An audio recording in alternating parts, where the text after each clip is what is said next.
Hi friends, so welcome to this channel CJV and CIV Made Simple. So friends, to begin with this lesson, आप लोगों का दोस्तों CIV 2022 का CIV 2022 जो कि दिसंबर में परीक्षा होने वाली है, इसके लिए मैं आपको एक सिंपल सी रणनीति बता रहा हूँ और फिर मैं इस वीडियो को आगे बढ़ाऊँगा। बस 2-3 मिनट आप इस बात को सुन लें तो आपके लिए काफ़ी हेल्पफुल होगा। दोस्तों 5 स्टेप है, यदि 5 स्टेप को आप प्रॉपरली फॉलो करेंगे तो आप आसानी से दिसंबर के CIV एग्जामिनेशन को निकाल पाएंगे। तो आप ये चीज़ लागू होता है AVM के लिए भी, BFM के लिए भी, और रिटेल बैंकिंग में चूंकि कंटेंट कम है और जल्दी समझ में आ जाता है तो उसके लिए आप अलग रूल अप्लाई कर सकते हैं, बेसिकली AVM और BFM के लिए। देखिए दोस्तों, सबसे पहले तो कंसेप्ट क्लियर होना चाहिए। कंसेप्ट क्लियर करने के लिए आपको बुक्स पढ़ें या वीडियोस देखें, ठीक है। फिर एक के बाद कुछ ऐसा वीडियोस देखें जिसमें आपको MCQs प्रैक्टिस कराया जा रहा हो, कुछ क्वेश्चंस करवाए जा रहे हो, न्यूमेरिकल क्वेश्चंस करवाए जा रहे हो, ठीक है। उसके बाद दोस्तों नेक्स्ट स्टेप आता है आपको MCQ प्रैक्टिस करना और केस स्टडी प्रैक्टिस करना। कैसे प्रैक्टिस करना है, तो आप जहाँ से भी MCQ प्रैक्टिस करें तो वहाँ से आप पहले MCQ के क्वेश्चन को देखें और फिर उसके बाद खुद से ट्राई करें, फिर आंसर को मिलाएं। This is the best way of practising MCQ, तो ताकि आपको ये क्लियर होगा कि आपने जो चीज़ पढ़ा है उस पर्टिकुलर यूनिट में वो कितना हेल्पफुल है। यानी तो आप केस स्टडी भी सॉल्व करें तो पहले खुद से ट्राई करें, फिर उसका मदद लें। तो यदि आप मेरे चैनल का हेल्प लेना चाहते हैं इन दोनों चीज़ के लिए, चाहे MCQs या केस स्टडी प्रैक्टिस के लिए, तो दोस्तों मैं आप लोगों को एक प्लान शो करना चाहता हूँ। ये हमारा CIV मेड सिंपल का प्लान है, प्लान ए और प्लान बी। तो दोस्तों इसमें आपको MCQs लगभग 4000 MCQs हैं ओवरऑल टॉपिक मिला के, जो कि मोर देन सफिशियंट है। हर एक टॉपिक में 150-100 MCQs हैं जो कि मैकमिलन के हर एक पेज से लिए गए हैं, हर एक लाइन से लिए गए हैं। तो आपको केवल उस MCQs को करना है, आपको एक जगह पे सारा MCQs मिल जाएगा, वो भी गूगल ड्राइव के फोल्डर में। उसके अलावा दोस्तों हर एक चैप्टर का short notes, chapter wise MCQs, module wise MCQs, हर एक चैप्टर का केस स्टडीज जो कि MCQ के साथ है, और दोस्तों quick revision of each module, और इंपॉर्टेंट फॉर्मूला कंपाइलेशन और प्रीवियस ईयर क्वेश्चन। तो ये सभी चीज़ आपको इस प्लान में मिलेगा। डिटेल आप सामने देख सकते हैं दोस्तों, और आपको डिटेल जानकारी के लिए इस नंबर पे, जिस पे आप जाकर मेरे पिछले वीडियो लेसन के थ्योरी पोर्शन को देख सकते हैं। और आप चूंकि थ्योरी पोर्शन को, कंसेप्ट को क्लियर है आपका, तब आप इन सभी क्वेश्चन को आसानी से अटेम्प्ट कर पाएंगे। तो चलिए दोस्तों शुरुआत करते हैं अपने इस वीडियो लेसन को अपने पहले क्वेश्चन के साथ, जो कि है हमारा क्वेश्चन नंबर 1। तो क्वेश्चन नंबर 1 में कह रहा है कि through monetary policy RBI control. तो हमने देखा था दोस्तों कि मॉनेटरी पॉलिसी के द्वारा RBI किस चीज़ को कंट्रोल कर रही है, ये आपसे पूछा गया है। तो दोस्तों ऑप्शन देखते हैं। ऑप्शन ए कर रहा है मनी सप्लाई, ऑप्शन बी कर रहा है दोस्तों अवेलेबिलिटी ऑफ मनी, और ऑप्शन सी कर रहा है दोस्तों कॉस्ट ऑफ मनी। तो दोस्तों सबसे पहले आप ये समझिए कि जो कॉस्ट ऑफ मनी है इसे ही हम लोग कहते हैं रेट ऑफ इंटरेस्ट। इसे क्या कहते हैं हम लोग? Rate of interest. तो कल मैंने आप लोगों को समझाया था अपने पिछले वीडियो में कि कैसे हमारे मॉनेटरी पॉलिसी जो है, मॉनेटरी पॉलिसी के through RBI rate of interest को कंट्रोल करती है और सेविंग और इन्वेस्टमेंट में प्रमोट करती है, प्रमोट सेविंग एंड इन्वेस्टमेंट। दोस्तों जहाँ तक बात है अवेलेबिलिटी ऑफ मनी की और दोस्तों सप्लाई ऑफ मनी की, तो ये तीनों का तीनों चीज़ RBI कंट्रोल करती है मॉनेटरी पॉलिसी के द्वारा। So the correct answer will be option A to C all. So option A is the correct one of this question. चलिए आगे देखते हैं नेक्स्ट क्वेश्चन। CBLO यानी collateralised borrowing and lending obligation. तो दोस्तों क्या कह रहा है कि CBLO जो है वो कैसा इंस्ट्रूमेंट है, ये आपको ये कहा गया है। तो ये मनी मार्केट इंस्ट्रूमेंट है या मॉनेटरी पॉलिसी का इंस्ट्रूमेंट है या रिस्क कवर का टाइप है या स्टॉक मार्केट का इंस्ट्रूमेंट है? आप बताइए दोस्तों CBLO कैसा इंस्ट्रूमेंट है। दोस्तों जहाँ तक बात है CBLO की, तो ये हम लोग पिछले लेसन में डिस्कस किए थे, जो हमारा यूनिट नंबर 7 था, उसमें हम लोगों ने डिफरेंट टाइप्स ऑफ इंस्ट्रूमेंट्स को देखा था। ठीक है दोस्तों, तो दोस्तों CBLO को मैंने बताया था कि वो मनी मार्केट का एक पार्ट है। ठीक है, CBLO होता क्या है? CBLO होता है दोस्तों कोलेटरलाइज्ड बोरोइंग एंड लेंडिंग ऑब्लिगेशन। ठीक है, इसके थ्रू क्या करते हैं हम लोग? Inter bank call money market को क्रिएट करते हैं दोस्तों। ठीक है, तो CBLO एक तरह से ट्राइपार्टाइट रेपो होता है। जैसे हम लोग क्या करते हैं दोस्तों, CBLO को ट्राइपार्टाइट रेपो, CBLO को ये भी कहा जाता है। तो बेसिकली ये एक मनी मार्केट का इंस्ट्रूमेंट है। तो इसके बारे में डिटेल जानना है आपको तो मेरे यूनिट नंबर 7 के थ्योरी पोर्शन में चले जाइए, वहाँ पे मैंने CBLO को डिटेल में एक्सप्लेन किया है दोस्तों। सो option A will be the correct answer of this question. Next question, आइए देखते हैं next question.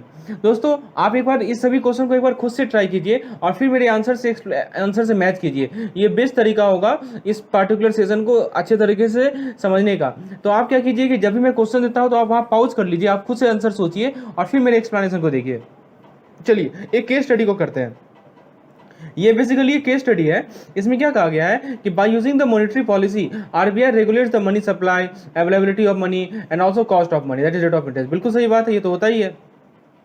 For this purpose, RBI makes use of number of tools such as repo rate, bank rate, reverse repo rate, MSF rate, SLR, CRR, market stabilization scheme। बिल्कुल सही, ये भी सही point है। तो आपको आपसे क्वेश्चन कर रहा है कि based on this information answer the following question. ये क्वेश्चन नंबर 3 है हमारा। Which of the following ensures the solvency of commercial bank. बहुत अच्छा क्वेश्चन है दोस्तों, ये चीज़ मैंने अपने थ्योरी लेसन में समझाया है। जो मेरा थ्योरी लेसन है यूनिट नंबर 8 का, उसमें मैंने आपको समझाया है कि बेसिकली ये आपके सामने ऑप्शन देखिए, एसएलआर है, मार्केट स्टेबलाइजेशन स्कीम है, कैश रिजर्व रेशियो है और repo and reverse repo transaction है। ये 4 आपके पास टूल्स हैं। तो इन चारों टूल्स में से कौन सा टूल ऐसा है जो कि सॉल्वेंसी ऑफ कमर्शियल बैंक को इंश्योर करता है? बताइए दोस्तों, क्या सही आंसर है इसका? तो दोस्तों जहां तक बात है सॉल्वेंसी की, तो सॉल्वेंसी इंश्योर करता है दोस्तों हमारा एसएलआर। एसएलआर क्या होता है? एसएलआर होता है दोस्तों हमारा स्टैट्यूटरी लिक्विडिटी रेशियो। ठीक है, स्टैट्यूटरी लिक्विडिटी रेशियो को हम लोग एसएलआर कहते हैं। और दोस्तों याद रखिएगा कि सॉल्वेंसी यही इंश्योर करता है हमारे बैंक का। जहां तक बात है एसएलआर की, एसएलआर के बारे में थोड़ा सा मैं आपको बता दूं। देखिए एसएलआर क्या है, बेसिकली ये वो अमाउंट है जो कि आपको आरबीआई के पास रखना होता है। और दोस्तों ये किस फॉर्म में होता है? तो ये आपका गवर्नमेंट सिक्योरिटीज़ के फॉर्म में होता है और is to be kept by bank itself. दोस्तों ध्यान दीजिएगा, ये बैंक खुद रखती है। ये जो एसएलआर होता है ये पैसा बैंक खुद रखती है और इसको या तो गवर्नमेंट सिक्योरिटी के फॉर्म में या ट्रेजरी बिल के फॉर्म में रखती है दोस्तों। ठीक है, तो सॉल्वेंसी ऑफ कमर्शियल बैंक को इंश्योर करने के लिए हमारे पास है SLR. Option number A is the correct one. Okay, आगे देखते हैं question number 4। Change in which of the following reduces the fund available with the bank for lending purpose. तो दोस्तों क्या कर रहा है कि आपके सामने 4 इंस्ट्रूमेंट के नाम दिए गए हैं, इनमें से किसमें चेंज होने पर जो हमारे बैंक के पास जो फंड अवेलेबल है लैंडिंग के लिए वो घटा देगा। देखिए यहाँ रिड्यूस लिखा हुआ है। Change in which of the following reduce the fund available with bank for lending purpose. तो दोस्तों देखिए बहुत अच्छा क्वेश्चन है। आपके सामने रेपो रेट है, बैंक रेट है, कैश रिजर्व रेशियो है, ऑल ऑफ द अबव है। तो आप जरा बताइए, ये चीज़ मैंने आपको पिछले लेसन में ही समझाया था। तो आइए जरा बात करते हैं रेपो रेट की। ये पहले ही स्टार्ट करते हैं, हाँ रेपो रेट से स्टार्ट करते हैं दोस्तों। तो दोस्तों देखिए रेपो रेट के जहाँ तक बात है, तो रेपो रेट मान लीजिए कि रेपो रेट चेंज होगा। ठीक है, तो रेपो रेट चेंज होगा तो क्या होगा? क्रेडिट पे इम्पैक्ट पड़ता है। ठीक है दोस्तों, क्रेडिट पे इम्पैक्ट पड़ता है। यदि मान लीजिए कि रेपो रेट बढ़ रहा है, रेपो रेट यदि हमारा बढ़ेगा तो उसका क्या इफेक्ट पड़ेगा कि हमारा वो क्रेडिट कॉन्ट्रैक्ट हो जाता है। ये चीज़ मैंने आपको समझाया है पिछले लेसन में। डिटेल में जानने के लिए आप उस वीडियो को देखिए। तो रेपो रेट बढ़ाने से क्या होता है? क्रेडिट कॉन्ट्रैक्ट होता है। तो आप देख सकते हो कि रेपो रेट में यदि चेंज आ रहा है तो हमारा जो लैंडिंग पर्पस का जो क्रेडिट है वो उसमें चेंजेस आ रहे हैं, रिड्यूस हो रहा है। ठीक है, ओके। जहाँ तक बात है बैंक रेट की, तो दोस्तों बैंक रेट में भी मैंने आपको समझाया है कि बैंक रेट यदि मान लीजिए कि हाई होगा तो भी हमारा कॉन्ट्रैक्शन होता है। ठीक है, सीआरआर में भी ये होता है। तो दोस्तों करेक्ट आंसर है ऑल ऑफ द अबव। ठीक है, ये सभी में होगा। चाहे आपका रेपो रेट चेंज हो, चाहे बैंक रेट चेंज हो, चाहे सीआरआर चेंज हो, ये बेसिकली इफेक्ट करेगा बैंक के पास जो फंड अवेलेबल है लैंडिंग पर्पस के लिए। ठीक है, और कैसे इफेक्ट पड़ेगा तो ये हम लोग ऑलरेडी जानते हैं दोस्तों। आइए आगे देखते हैं question number 5। The rate of discount which is used by RBI for rediscounting of commercial instrument from bank is represented by। अब देखिए दोस्तों बहुत अच्छा क्वेश्चन है। RBI किस रेट ऑफ डिस्काउंट पे कमर्शियल इंस्ट्रूमेंट, देखिए बैंक का कमर्शियल इंस्ट्रूमेंट है उसे रीडिस्काउंट करेगी, तो उस रेट ऑफ डिस्काउंट को क्या कहते हैं? तो दोस्तों जब भी आपको डिस्काउंट रेट बोले, अब कल मैंने आपको समझाया था ना कि जो हमारा बैंक रेट होता है उसका दूसरा नाम भी होता है डिस्काउंट रेट। ये आपको बताया था ना दोस्तों। ठीक है दोस्तों, इसका आंसर रेपो रेट क्यों नहीं होगा? क्योंकि रेपो रेट वो अमाउंट होता है जो कि बैंक आरबीआई से लेती है शॉर्ट टर्म के लिए, लेकिन यहाँ पे डिस्काउंटिंग की बात हो रही है। तो डिस्काउंटिंग में हमेशा याद रखिएगा कि बैंक रेट ही आता है। जहाँ तक बात है एमएसएफ रेट की, तो मैं आपको बता दूं कि एमएसएफ रेट क्या है। तो बेसिकली यदि बैंक को पैसा चाहिए केवल ओवरनाइट के लिए तो एमएसएफ रेट एप्लीकेबल होता है, और रिवर्स रेपो रेट तो आप जानते ही हो। तो दोस्तों इस क्वेश्चन का करेक्ट आंसर क्या है? इसका correct answer option number B यानी कि बैंक रेट। तो बैंक रेट वो रेट होता है, वो रेट ऑफ डिस्काउंट होता है जो कि आरबीआई यूज करती है कमर्शियल इंस्ट्रूमेंट, बैंक के जो कमर्शियल इंस्ट्रूमेंट है उससे रीडिस्काउंट करने के लिए। So option B will be the correct answer. चलिए दोस्तों नेक्स्ट क्वेश्चन देखते हैं। आप एक बार खुद से इसे अटेम्प्ट कीजिए, फिर मैं बताता हूँ। विच of the following is used in the process of neutralising the effect generated by foreign exchange flow in India. बहुत अच्छा क्वेश्चन है दोस्तों, ये चीज़ मैंने कल आपको समझाया था। देखिए दोस्तों मैं आपको एक कहानी बताता हूँ। हुआ क्या कि 2004 ईस्वी में, ठीक है, ये एक यहाँ पे एक कंसेप्ट है जो कि आपको मैं क्लियर कर देता हूँ यहाँ से। देखिए हुआ क्या कि 2004 में क्या हुआ कि जो हमारे FIIs हैं, FIIs जानते हो आप? FII होते हैं हमारे फॉरेन इंस्टीट्यूशनल इन्वेस्टर। ठीक है, वो क्या करने लगे, इंडियन स्टॉक को खरीदने के लिए डॉलर को लाने लगे। ठीक है, तो क्या करने लगे, डॉलर को लाने लगे। किस लिए? क्योंकि उन्हें इंडियन स्टॉक को खरीदना था। ठीक है, अब बताइए भारत में क्या हुआ, डॉलर बहुत आने लगा। ठीक है, ओवर सप्लाई होने लगा डॉलर का।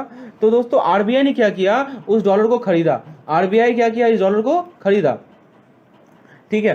तो ऑब्वियस सी बात है, यदि डॉलर आरबीआई खरीदेगी तो उतना रुपी भी तो बनाएगी वो, ठीक है। तो इसके कारण क्या हुआ कि लार्ज स्केल कैपिटल इनफ्लो होने लगा, ठीक है। और दोस्तों प्रॉब्लम आने लगी लिक्विडिटी को मैनेज करने में। तो उस वक्त आरबीआई ने इंट्रोड्यूस किया इसे, एमएसएस को, समझ रहे हैं बात को, एमएसएस को इंट्रोड्यूस किया। मतलब हमारे पास लिक्विडिटी का प्रॉब्लम, बहुत ज्यादा लिक्विडिटी होने लगा था।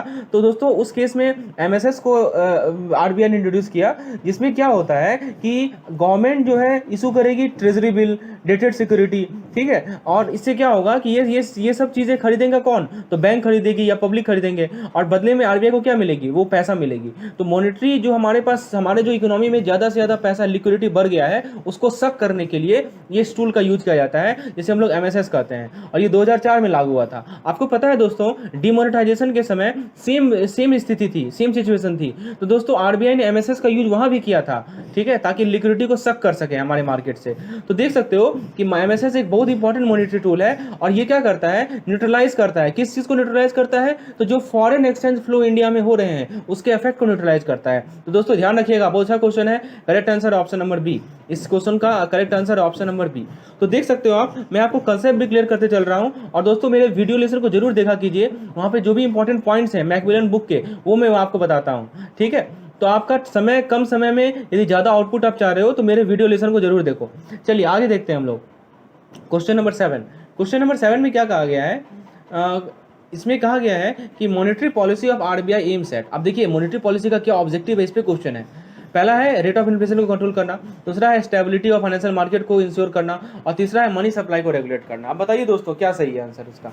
तो फ्रेंड्स देखिए, हम लोग ऑलरेडी ऑब्जेक्टिव्स देख चुके हैं। हमारा जो ये आरबीआई का मॉनेटरी पॉलिसी है, उसका ऑब्जेक्टिव्स हम लोग ऑलरेडी देख चुके हैं।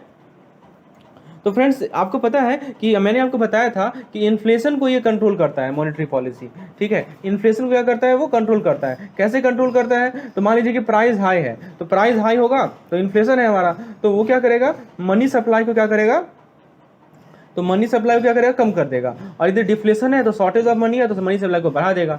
तो मनी सप्लाई को रेगुलेट कर रहा है ना, दूसरी बात की फाइनेंशियल मार्केट को स्टेबल प्रोवाइड कर रहा है, और रेट ऑफ इन्फ्लेशन को कंट्रोल कर रहा है। तो दोस्तों करेक्ट आंसर होगा ऑल ऑफ दिस, यानी 1, 2 एंड 3, ठीक है। आगे देखते हैं question number 8। Banks need not maintain CRR on. बहुत अच्छा क्वेश्चन है दोस्तों, बैंक को सीआरआर किस पे मेंटेन नहीं करना है। अब देखिए ऑप्शन है paid up capital, reserves, retain profit, refinance from FX institution, excess provision for income tax, claim receive from DICGC, ECGC. दोस्तों ये क्वेश्चन बेसिकली बीएफएम का है, लेकिन इसके चूंकि आप सीआरआर इस टॉपिक में, इस चैप्टर में पढ़ रहे हो, इसीलिए मैंने इसे यहाँ इंक्लूड किया है। तो दोस्तों सीआरआर किसी पे भी नहीं मेंटेन करना होता है। तो दोस्तों इसीलिए आंसर है इसका 1, 2 एंड 3। तो ये तीनों के तीनों आप लोग ध्यान रखेंगे, आगे बीएफएम में भी अब मैं आपको बताऊंगा, ठीक है, कि ये तीनों के तीनों में सीआरआर को हम लोग मेंटेन, बैंक नहीं मेंटेन करती है। कि जैसे मान लीजिए कोई पेड अप कैपिटल है, कोई कैपिटल रिजर्व है, ये सब क्या होते हैं हम लोग ऑलरेडी आगे डिस्कस करेंगे दोस्तों। चलिए क्वेश्चन नंबर 8 का option number D correct answer है। आगे देखते हैं question number 9, RBI sell bond.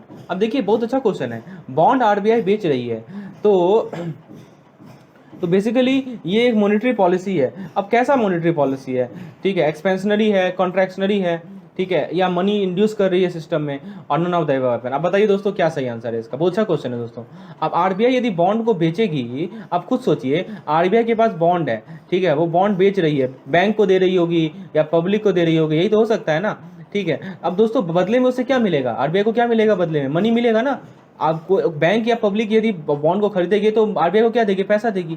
अब दोस्तों आरबीआई यदि पैसा ले रही है तो हमारी इकोनॉमी में क्या हो रहा है, हमारी इकोनॉमी में जो मनी सप्लाई है वो घट रहा है, ठीक है। और मनी सप्लाई घटेगा तो क्या कहते हैं उसके हम लोग, कॉन्ट्रैक्शनरी कहते हैं। तो ऑप्शन बी करेक्ट आंसर होगा, ठीक है। तो ये आपको कैसे समझ में, कंसेप्ट को क्लियर रखना है, ठीक है। बॉन्ड दे रही है तो बदले में उसे मनी मिल रहा है, तो वो मनी हमारी इकोनॉमी से सक कर रही है, और सक कर रही है तो इसलिए क्या होगा, हमारा इकोनॉमी कंट्रैक्ट होगा, इसलिए ऑप्शन बी हमारा करेक्ट आंसर है।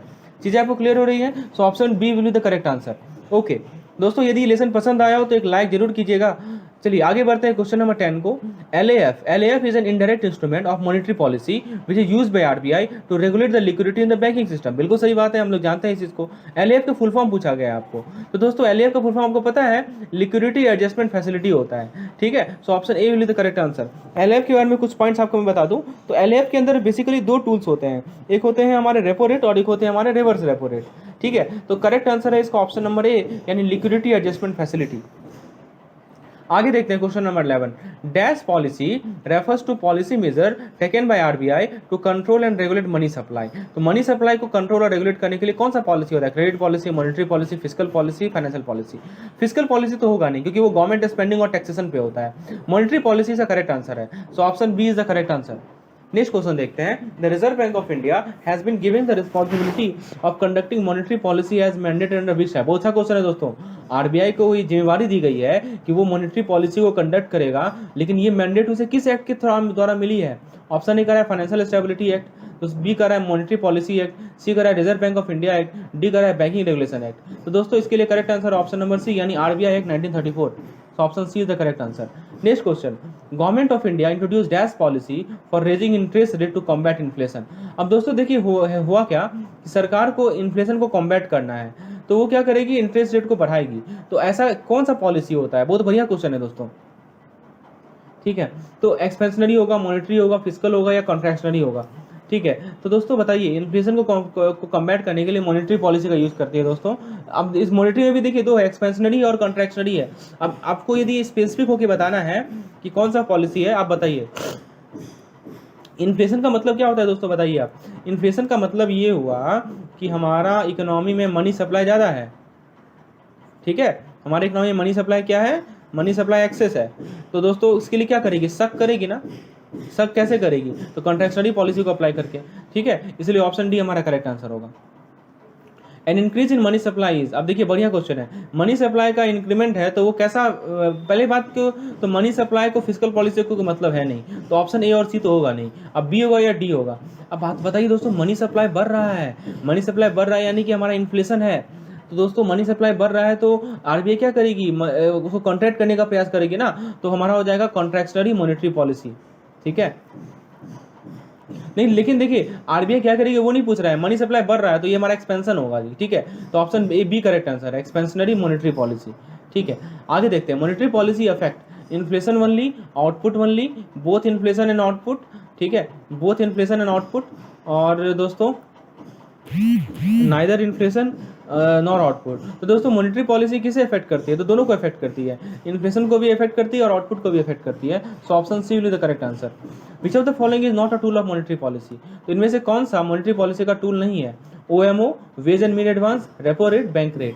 अब बताइए दोस्तों, हम लोगों ने टूल देखा है, OMO टूल में आता है, वेज एंड मीन एडवांस नहीं आता दोस्तों, ठीक है। रेपो रेट आता है, बैंक रेट आता है। ये जो वेज एंड मीन एडवांस है, तो ये मैंने आपको पिछले लेसन में क्लियर किया था दोस्तों, कि हमारा जो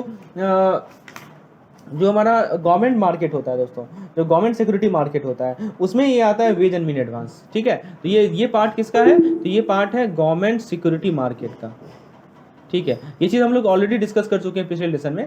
तो दोस्तों हर एक वीडियो को ध्यान से समझिए, चीज़ों को क्लियर कीजिए, तभी आप अच्छे से CIB एग्जामिनेशन को निकाल पाएंगे। और मेरा जो अप्रोच है वो ये है कि आपके कंसेप्ट को एकदम क्रिस्टल क्लियर करता चला हूँ, ठीक है। तो इसीलिए मैं आपके साथ थ्योरी भी डिस्कस करता हूँ और साथ साथ MCQs भी डिस्कस करता हूँ। यदि कुछ छूट जाता है थ्योरी में तो यहाँ पर हम लोग डिस्कस कर लेते हैं, इसके अलावा और कुछ चांस ही नहीं है एक्स्ट्रा पूछने का। चलिए आगे देखते हैं। तो इस क्वेश्चन का करेक्ट आंसर क्या है बताइए? इस क्वेश्चन का करेक्ट आंसर है नॉट पूछा है ना, तो नॉट मतलब कि ऑप्शन बी हो जाएगा, ठीक है। और बाकी ये तीनों के तीनों हमारे टूल हैं, लेकिन यहाँ नॉट पूछा गया है, so option B is the correct answer. आगे देखते हैं। An increase in taxes. अब देखिए जब भी टैक्स की बात आएगी तो उसको मॉनेटरी पॉलिसी से कोई मतलब नहीं है, टैक्स जो होता है वो फिस्कल पॉलिसी से मतलब है। अब बताइए दोस्तों, टैक्स बढ़ रहा है, टैक्स बढ़ रहा है तो क्या होगा दोस्तों? वो कॉन्ट्रैक्शनरी होगा या बताइए दोस्तों, वो कॉन्ट्रैक्शनरी होगा या आपका एक्सपेंशनरी होगा? तो फ्रेंड्स देखिए टैक्स का बढ़ना, ठीक है, टैक्स का बढ़ना जो होता है दोस्तों वो होता है हमारा कॉन्ट्रैक्शनरी फिस्कल पॉलिसी। तो जब भी टैक्स बढ़ेगा तो हमारा क्या होगा? फिस्कल पॉलिसी क्या होगा? कॉन्ट्रैक्ट होगा। तो इसके अंदर एक तो स्पेंडिंग है और एक टैक्सेशन है, ठीक है दोस्तों। तो ये दो चीज़ है। तो increase in tax is a contractionary fiscal policy. Use of government spending and revenue collection to influence the economy is called. अब देखिए गवर्नमेंट स्पेंडिंग का आप यूज कर रहे हो या रेवेन्यू कलेक्शन को यूज कर रहे हो इकोनॉमी को इन्फ्लुएंस करने के लिए, तो इसे क्या कहेंगे? इसे हम लोग कहते हैं दोस्तों फिस्कल पॉलिसी। ठीक है, चैप्टर का नाम ही है monetary policy and fiscal policy. तो गवर्नमेंट स्पेंडिंग और टैक्सेशन के कारण यदि हमारा इकोनॉमी इन्फ्लुएंस हो रहा है तो उसे हम लोग कहते हैं फिस्कल पॉलिसी। ठीक है, आगे देखते हैं। With reference to the Indian economy consider the following: bank rate, open market operation, public debt, public revenue. Which of the following is the component of monetary policy? अब बताइए दोस्तों, ये चार में से हमने मॉनेटरी पॉलिसी का टूल्स देखा है ना?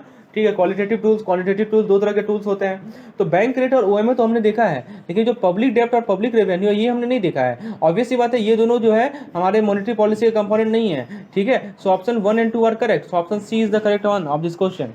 ठीक है, आगे देखते हैं। FRBM act, FRBM physical responsibility business management act requires the government to place before the parliament 3 statement each year along with the budget covering. अब 3 स्टेटमेंट में वो उसमें से क्या क्या होता है वो 3 स्टेटमेंट? तो आपने FRBM एक्ट को यदि समझा है तो आप बता सकते हैं। तो दोस्तों देखिए, एक होता है हमारा मीडियम टर्म, देखिए ये तीन जो हमारा 3 स्टेटमेंट है ना, वो मैं बता रहा हूँ। मीडियम टर्म फिजिकल पॉलिसी, ठीक है, एक ये होता है। दूसरा होता है दोस्तों fiscal policy strategy, fiscal policy strategy. और दोस्तों तीसरा होता है हमारा मैक्रो इकोनॉमिक्स फ्रेमवर्क।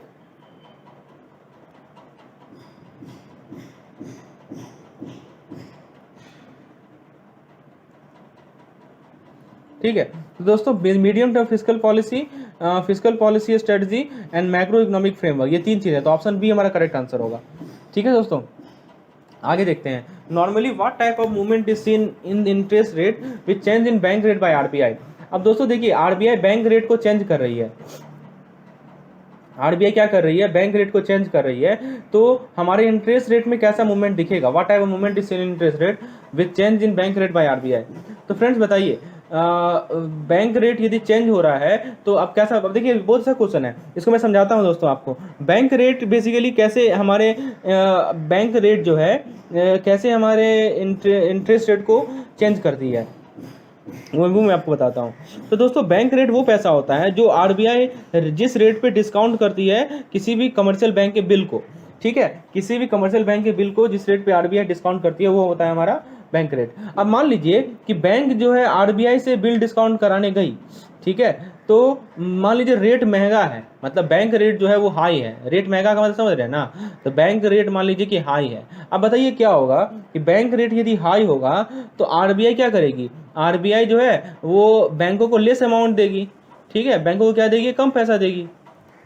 ठीक है दोस्तों, अब बैंक को यदि कम पैसा देगी तो बैंक भी क्या करेगी? जो कस्टमर को जो लोन देगी वो भी हाई रेट ऑफ इंटरेस्ट पे देगी। तो आप समझ सकते हो कि यदि बैंक रेट हमारा ज़्यादा होगा तो रेट ऑफ इंटरेस्ट भी क्या होगा? ज़्यादा होगा। ठीक है, तो ऑप्शन ए देखिए, bank rate is reduce interest rate increase, ये गलत है। बी देखिए, bank rate is increase interest rate of bank decrease, ये भी गलत है। Bank rate is reduce interest rate bank decrease, ये सही है। बैंक रेट रिड्यूस और इंक्रीज, नो, ये गलत है। तो दोस्तों आप देखिए कंसेप्चुअली क्लियर रखिए अपना कंसेप्ट को। मैं फिर से बता रहा हूँ, बैंक रेट वो रेट होता है जिसपे आरबीआई क्या करती है? डिस्काउंट करती है बैंक के बिल को। अब बैंक गई अपना बिल लेकर आरबीआई के पास कि लो इसे मुझे डिस्काउंट करो। ठीक है, अब आरबीआई ने क्या किया? अपना बैंक रेट हाई रखा है, तो जितना पैसा बैंक उम्मीद कर रही थी मिलना उतना नहीं मिला, उसे कम मिला क्योंकि रेट हाई है। अब चूंकि पैसा कम मिला बैंक को, तो बैंकों के पास लोन देने के लिए भी पैसा कम है जो कस्टमर को है, तो वो हाई रेट ऑफ इंटरेस्ट पे लगा देगी। तो याद रखिएगा, बैंक रेट घटेगा तो रेट ऑफ इंटरेस्ट घटेगा, बैंक रेट बढ़ेगा तो रेट ऑफ इंटरेस्ट बढ़ेगा। ठीक है, तो ये चीज आपको ध्यान रखना है, दोनों में डायरेक्टली प्रोपोर्शनल का रिलेशनशिप है। So option C is the correct one. देखिए मैं कंसेप्चुअली आपको एक एक ऑप्शन लेके समझा रहा हूँ कि कैसे आपके थॉट प्रोसेस क्या होने चाहिए। आप यदि चीज़ों को समझ रहे हैं ना तो आपको रटने की कोई आवश्यकता नहीं है, नहीं तो रट के जाओगे तो गलत सलत करके आओगे। ठीक है, तो कंसेप्चुअली समझिए चीज़ों को। आइए आगे देखते हैं। Bank rate means rate at which commercial bank lend money, rate at which RBI lend to commercial bank, rate of interest paid by bank to deposit of the above. अब बताइए दोस्तों बैंक रेट का क्या मतलब होता है, तो बताइए क्या होगा। तो दोस्तों इस क्वेश्चन का करेक्ट आंसर है rate at which RBI lends to commercial bank. तो जिस रेट पे आरबीआई जो है कमर्शियल बैंक को लैंड करती है उसे हम लोग कहते हैं बैंक रेट। और बेसिकली बिल डिस्काउंटिंग की बात हो, इसीलिए इसको हम लोग डिस्काउंट रेट भी कहते हैं। This is also called discount rate. ठीक है। आपसे यदि पूछा जाए कि ऐसा कौन सा मॉनेटरी टूल है जो कि हमारे सिस्टम में सॉल्वेंसी को इंश्योर करता है, तो आप जवाब दोगे एसएलआर। ऐसा कौन सा इंस्ट्रूमेंट है जो कि हमारे इकोनॉमी को जो हमारे फॉरेन इंस्टीट्यूशनल इन्वेस्टर हैं, जो फॉरेन एक्सचेंज का फ्लो है उससे कंट्रोल करता है, तो आप जवाब दोगे क्या, एमएसएस, मार्केट स्टेबलाइजेशन स्कीम। अब आप पूछोगे ऐसा कौन सा इसकी टूल है जिसको हम लोग डिस्काउंट करते हैं, इस पे आरबीआई डिस्काउंट रेट पे डिस्काउंट प्रोवाइड करती है, तो आप बोलोगे बैंक रेट। ऐसे क्लियर रखना है आपके कंसेप्ट को। चलिए आगे देखते हैं। In economics physical policy has got two main instrument, these are. अब बताइए फिजिकल पॉलिसी का कौन कौन सा 2 इंस्ट्रूमेंट है। हमने मॉनेटरी पॉलिसी में 7 इंस्ट्रूमेंट देखे हैं, अब फिजिकल पॉलिसी में बताइए। Government reserve and capital, CRR and SLR, ये गलत है, ये गलत है। गवर्नमेंट स्पेंडिंग एंड टैक्सेशन, बिल्कुल सही बात है। तो गवर्नमेंट स्पेंडिंग हो या टैक्सेशन हो या रेवेन्यू कलेक्शन हो, ठीक है, ये दोनों के दोनों हमारे दो इंपॉर्टेंट इंस्ट्रूमेंट है, किसके, तो फिजिकल पॉलिसी के। सो आप क्वेश्चन नंबर 23 का करेक्ट आंसर है option number D. Question number 24 को देखते हैं दोस्तों। इसमें कहा गया है which of the following lead to credit expansion. बहुत अच्छा क्वेश्चन है दोस्तों। आप क्रेडिट एक्सपेंशन आपको करवाना है तो ऐसा कौन सा फैक्टर है जिसके कारण होगा, सीआरआर में इंक्रीज, एसएलआर में इंक्रीज, बैंक रेट में इंक्रीज, या increase in purchase of government security by central bank. तो दोस्तों गवर्नमेंट सिक्योरिटीज आगे हम देखते हैं, पहले हम लोग एक एक करके देखते हैं। पहले मान लीजिए सीआरआर बढ़ गया, तो सीआरआर बेसिकली होता क्या है बताइए, ये वो पैसा होता है जो कि बैंक को आरबीआई के पास रखनी पड़ती है। तो दोस्तों सीआरआर यदि बढ़ गया तो बैंक को ज़्यादा पैसा रखनी पड़ेगी आरबीआई के पास, तो आरबीआई तो बैंकों के पास जो पैसा लोन के लिए देना है वो कम हो जाएगा, ठीक है। तो लोन के लिए कम होगा तो हमारा यहाँ पे एक्सपेंशन तो नहीं होगा, कॉन्ट्रैक्शन होगा। समझ रहे ना बात को, ठीक है। तो यहाँ पे क्या हो रहा है कि जो बैंक की लोन गिविंग कैपेसिटी है वो घट रही है। So this is nothing but credit contraction. Okay, let us talk about SLR. तो सिंपल सी बात है, एसएलआर भी तो वो पैसा है जो कि बैंक खुद के पास रखती है गवर्नमेंट सिक्योरिटीज या ट्रेजरी बॉन्ड के फॉर्म में। अब ये यदि बढ़ाओगे तो बैंक के पास लोन देने के लिए लोन गिविंग कैपेसिटी कम हो जाएगी, इस कारण से क्या होगा कि क्रेडिट कॉन्ट्रैक्शन होगा। तो ये भी नहीं होगा, ठीक है, ये भी नहीं होगा, ये भी नहीं होगा। इंक्रीज इन बैंक रेट, बहुत अच्छा क्वेश्चन। अभी हम लोगों ने बैंक रेट को समझा था, मैंने क्या बताया था कि यदि बैंक रेट बढ़ेगा तो आपको क्या देखना है कि बैंक रेट बढ़ने से जो हमारा जो एक इकोनॉमी है वो कॉन्ट्रैक्ट करेगा, एक्सपेंड बिल्कुल नहीं होगा, ठीक है। तो क्या होगा कि बैंक रेट यदि बढ़ेगा सो क्रेडिट इन इकोनॉमी, तो ऑब्वियसली बात है बैंक भी high rate of interest charge करेगी, ठीक है। तो इससे क्या होगा, क्रेडिट कॉन्ट्रैक्शन होता है। तो आपने देखा कि ये भी नहीं होगा। तो ऊपर के तीनों में क्या आपने देखा कि क्रेडिट कॉन्ट्रैक्शन हो रहा है, एक्सपेंशन तो हो नहीं रहा है। लेकिन जरा ऑप्शन नंबर डी को देखिए, increase in purchase of government security by central bank. अब देखिए बहुत अच्छा क्वेश्चन है। अब यही तो है बेसिकली हमारा, गवर्नमेंट बॉन्ड सिक्योरिटीज को खरीद रही है, ठीक है, बॉन्ड को खरीद रही है, ठीक है। तो आप बताइए क्या होगा, एमएसएस में यही तो होता था, आपको पता है ना, एमएसएस मैंने बताया ना आपको, ठीक है। अब सेंट्रल बैंक बॉन्ड खरीद रही है, ठीक है, नहीं सॉरी एमएसएस में उल्टा था। तो अब बॉन्ड यदि मान लीजिए कि ये आरबीआई है, ठीक है, ये क्या कर रही है, बॉन्ड ले रही है। तो बॉन्ड ले रही है तो बदले में वो क्या देगी, पैसा देगी ना, बदले में मनी देगी। और मनी कहाँ जा रहा है, हमारे इकोनॉमी में जा रहा है। और मनी यदि इकोनॉमी में जाएगा तो हमारा इकोनॉमी को एक्सपेंड करेगा ना, तो यही सही आंसर होगा इसका, ठीक है। तो ऐसे समझना है आपको, कंसेप्चुअली समझना है, तो option D is the correct one, ठीक है। चलिए आगे देखते हैं। RBI uses which instrument under sterilization operation, बहुत अच्छा क्वेश्चन है। ये वर्ड याद रखिएगा, स्टरलाइजेशन, कुछ की वर्ड्स हैं। जैसे आपको देखिए लिक्विडिटी, ठीक है, सॉल्वेंसी, तो आपके दिमाग में आ जाना चाहिए कि वो है हमारा एसएलआर। जैसे आपको देखिए डिस्काउंट, आपके दिमाग में आना चाहिए कि ये हमारा बैंक रेट है। जैसे आपके दिमाग में देखिए, जैसे आपको देखिए फॉरेन एक्सचेंज फ्लो, तो आपके दिमाग में आ जाना चाहिए कि ये है हमारा एमएसएस। तो देखिए ऐसे चीज़ आपको याद रहेंगे, ठीक है। सॉल्वेंसी मतलब एसएलआर, सॉल्वेंसी ये चीज़ मैंने समझा चुका हूँ ऑलरेडी, ठीक है। अब यहाँ पे स्टरलाइजेशन, अब स्टरलाइजेशन से क्या समझते हैं आप बताइए, ये एक इंपॉर्टेंट वर्ड है, ठीक है, स्टरलाइजेशन। तो आपको ये बताना है कि जो स्टरलाइजेशन है, स्टरलाइजेशन ऑपरेशन में बैंक जो है किस इंस्ट्रूमेंट का यूज करती है, bank rate, repo rate, MSF security, ठीक है, और एक आपका है एनी ऑफ द अबव। तो दोस्तों इस क्वेश्चन का करेक्ट आंसर है ऑप्शन नंबर सी, यानी एमएसएस जो है बेसिकली स्टरलाइजेशन क्या होता है दोस्तों। स्टरलाइजेशन का मीनिंग ये हुआ कि जो हमारे लिक्विडिटी का इंक्रीमेंट हो गया, ठीक है, तो गवर्नमेंट क्या करती है कि ट्रेजरी बिल या डेटेड सिक्योरिटी को ऑक्शन के लिए लगाती है, ठीक है, जिस कारण से क्या करती है, लिक्विडिटी को सिस्टम से एब्जॉर्ब कर देती है, ठीक है दोस्तों। तो ये जो है स्टरलाइजेशन होता है, इसे ही हम लोग कहते हैं स्टरलाइजेशन। तो ये याद रखिएगा, स्टरलाइजेशन हमारा एमएसएस सिक्योरिटी का होता है, ठीक है। तो ये ध्यान रखना है, फॉरेन एक्सचेंज फ्लो या स्टरलाइजेशन हमारा किसका होता है, एमएसएस का होता है। Option number C is the correct one. आगे देखते हैं क्वेश्चन नंबर 26 को। The increase in bank rate generally indicates that. अब बताइए बैंक रेट बढ़ रहा है, तो बैंक रेट यदि बढ़ेगा तो क्या होगा बताइए। बैंक रेट यदि बढ़ेगा तो हमारा जो लोन का जो इंटरेस्ट रेट है वो भी बढ़ेगा, ठीक है। Indicates that market rate of interest is likely to fall, ये गलत है। Central bank is no longer making loan to the commercial bank, ये भी गलत है। Central bank is following an easy money policy और central bank is following an tight money policy. बहुत अच्छा क्वेश्चन है दोस्तों, ये समझ में easy money policy tight money policy क्या होता है।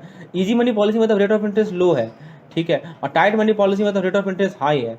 अब बताइए बैंक रेट बढ़ाओगे तो बैंक भी क्या करेगी, रेट ऑफ इंटरेस्ट हाई रखेगी ना, इसलिए मनी पॉलिसी कैसा होगा, टाइट मनी पॉलिसी होगा। सो ऑप्शन डी हमारा करेक्ट आंसर है, ठीक है, ऑप्शन डी होगा। तो option D is the correct one. On which rate basically overnight money is needed bye bank from RBI.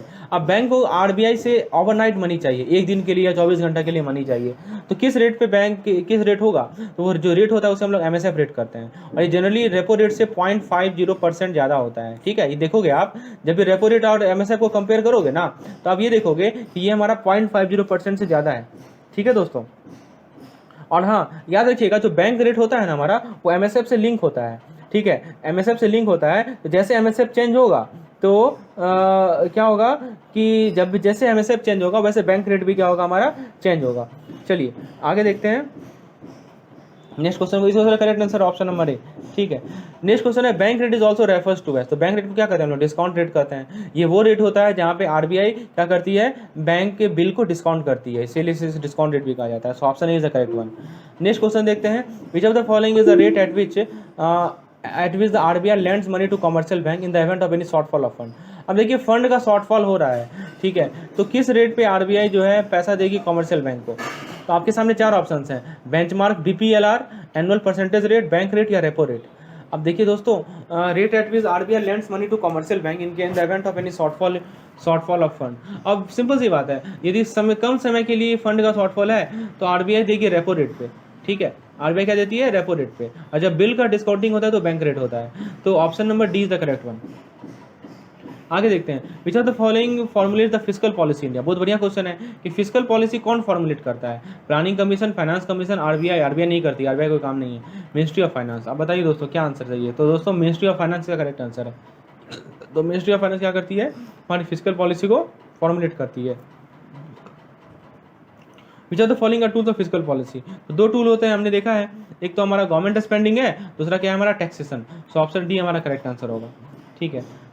If the central bank increases CRR what would be impact on banking industry. अब बताइए central bank ने CRR को बढ़ा दिया तो उसके banking industry पे क्या इम्पैक्ट पड़ेगा।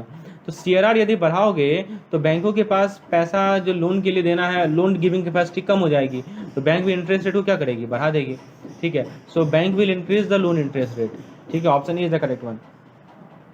आगे देखते हैं, decrease in CRR can lead to which are the following. अब देखिए सीआरआर यदि घटेगा तो क्या होगा, increase in cash availability of bank, बिल्कुल सही।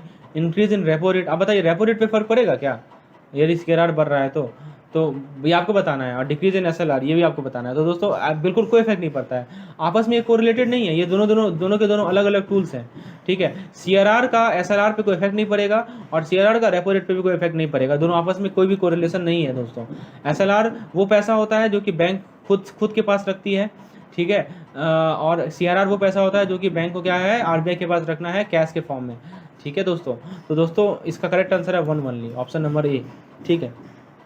आगे देखते हैं, RBI changes the CRR which are the following is correct in this connection.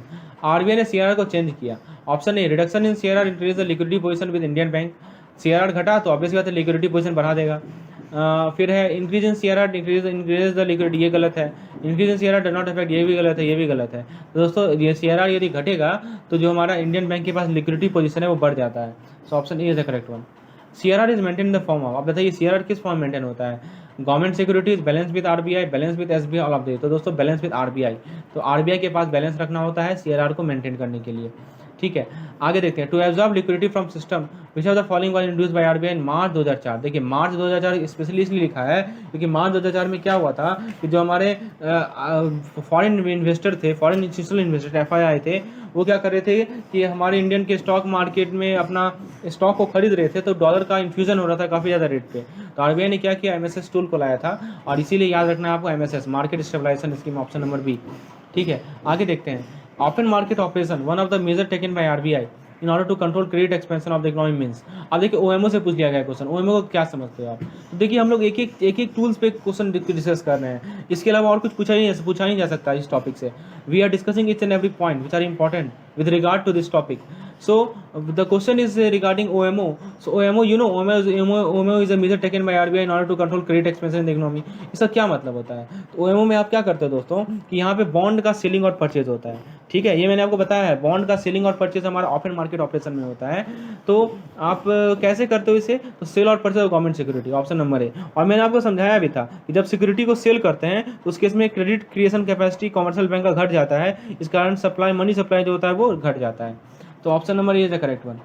आगे देखते हैं, dash is the percentage of total deposit of bank which has to be keep with itself. तो itself दिखे तो एसएलआर कर दो, ठीक है। और ये हमारा DTL demand and time liability का परसेंटेज होता है, और सीआरआर हमारा एनडीटीएल का net demand and time liability का परसेंटेज होता है। दोस्तों इसका correct answer option number A. आगे देखते हैं, if RBI intends to make borrowing of fund by bank from RBI expensive then. अब आरबीआई क्या चाह रही है कि जो फंड बोरोइंग है बैंक के द्वारा फ्रॉम आरबीआई एक्सपेंसिव करना चाह रही है, तो क्या करेगी? रेपो रेट को घटाएगी, रिवर्स रेपो रेट को बढ़ाएगी, क्या करेगी बताइए? अब देखिए, make borrowing of fund bye banks from RBI, ये आरबीआई है, इसे समझने का प्रयास कीजिए। ये आरबीआई है और ये बैंक है। अब बैंक क्या कर रही है? बैंक फंड ले रही है। बैंक क्या कर रही है दोस्तों? बैंक फंड ले रही है आरबीआई से, ठीक है। तो यदि आरबीआई चाहती है कि ये फंड लेना एक्सपेंसिव हो जाए, ठीक है, तो अब बताइए क्या होगा इसमें? रेपो रेट बढ़ाने से क्या होता है बताइए? तो आपको पता है कि रेपो रेट बढ़ाने से क्या होता है कि हमारा रेपो रेट बढ़ाने से क्या होता है कि जो हमारा क्रेडिट है वो कॉन्ट्रैक्ट हो जाता है, ठीक है। तो एक्सपेंसिव यदि करना चाह रही है तो ऑब्वियस ये बात है, उसे रेपो रेट बढ़ाना पड़ेगा, ठीक है। इसीलिए हमारा C number answer, C number option correct है, ठीक है। तो रेपो रेट क्या करना पड़ेगा? हमारा बढ़ाना पड़ेगा। रेपो रेट बढ़ाएगी आरबीआई तो बैंक के पास पैसा ज़्यादा हाई रेट पे देगी बैंकों को पैसा, तो क्रेडिट कॉन्ट्रैक्शन होगा, इसलिए ऑप्शन सी हमारा करेक्ट आंसर है। आगे देखते हैं, which of the following is true for reverse repo rate. बहुत बढ़िया क्वेश्चन है। अब रिवर्स रेपो रेट को आप समझिए। रिवर्स रेपो रेट क्या होता है दोस्तों कि in reverse repo rate transaction RBI borrows money and sell securities with the condition that RBI will purchase by the same enable. ये बिल्कुल सही है। Reverse repo rate is always less than repo rate by 100 basis point. A bank can avail repo and reverse repo rate for period of minimum 1 days to maximum 14 days, all of the above. अब बताइए, बहुत बढ़िया question है reverse repo rate से related. तो सभी के सभी सही हैं। ये सब बेसिकली कॉल मनी होते हैं हमारे, ठीक है। तो ये सभी के सभी नोटिस मनी, तो ये सभी के सभी ऑप्शन हमारे क्या सही हैं? सही हैं। आगे देखते हैं, which of the following is not correct statement regarding open market operation. RBI buy and sell government security under operation, ये तो सही है। when bond are purchased by RBI the bond yield move upward, when bond are purchased by RBI the liquidity in the bank is। अब बताइए, यदि RBI bond को purchase करेगी ये तो क्या होगा बताइए आप? ये हम लोगों ने ओएमओ में देखा था, ओपन मार्केट ऑपरेशन में देखा था कि जब आरबीआई सिक्योरिटीज़ को परचेज करती है तो कमर्शियल बैंक का जो क्रेडिट कैपेसिटी होता है वो बढ़ जाता है, इस कारण से हमारा सप्लाई मनी इकोनॉमी का बढ़ जाता है। तो ये भी सही है, ये भी स्टेटमेंट सही है, ठीक है। तो ये भी आप देख सकते हो सही है दोस्तों। लेकिन ये जो बी कर रहा है कि बॉन्ड यदि आरबीआई परचेज करेगी तो बॉन्ड यील्ड, बिल्कुल सही, ये भी सही है। बॉन्ड का यील्ड क्या हो जाएगा? अपवार्ड। तो दोस्तों सभी के सभी स्टेटमेंट सही है, तो कोई भी गलत नहीं है, इसलिए ऑप्शन नंबर डी हमारा करेक्ट है, ठीक है। आगे देखते हैं, एमएसएफ का फुल फॉर्म पूछा गया, तो मार्जिनल स्टैंडिंग फैसिलिटी होता है, ऑप्शन नंबर डी करेक्ट है, ठीक है। आगे देखते हैं, एफआरबीएम एक्ट। आप देखिए एफआरबीएम एक्ट पे क्वेश्चन है। FRBM act require the government to place before parliament three important policy: medium term fiscal policy strategy and macro economic framework. This document are required to submit. हाँ, ये किस frequency पे है? तो ये दोस्तों आपको याद रखना है कि ये क्वार्टरली है, ठीक है। ये साफ साफ बुक में आपके लिखा हुआ है। ये जो फ्रीक्वेंसी है दोस्तों वो क्या है दोस्तों? वो है क्वार्टरली। चलिए आगे देखते हैं, which of the following statement the central government has to place before the parliament each and every of FRBM act. अब देखिए हर एक साल, देखिए यहाँ लिखा हुआ है has to place before each year, हर एक साल कौन सा स्टेटमेंट को प्रोड्यूस करना है।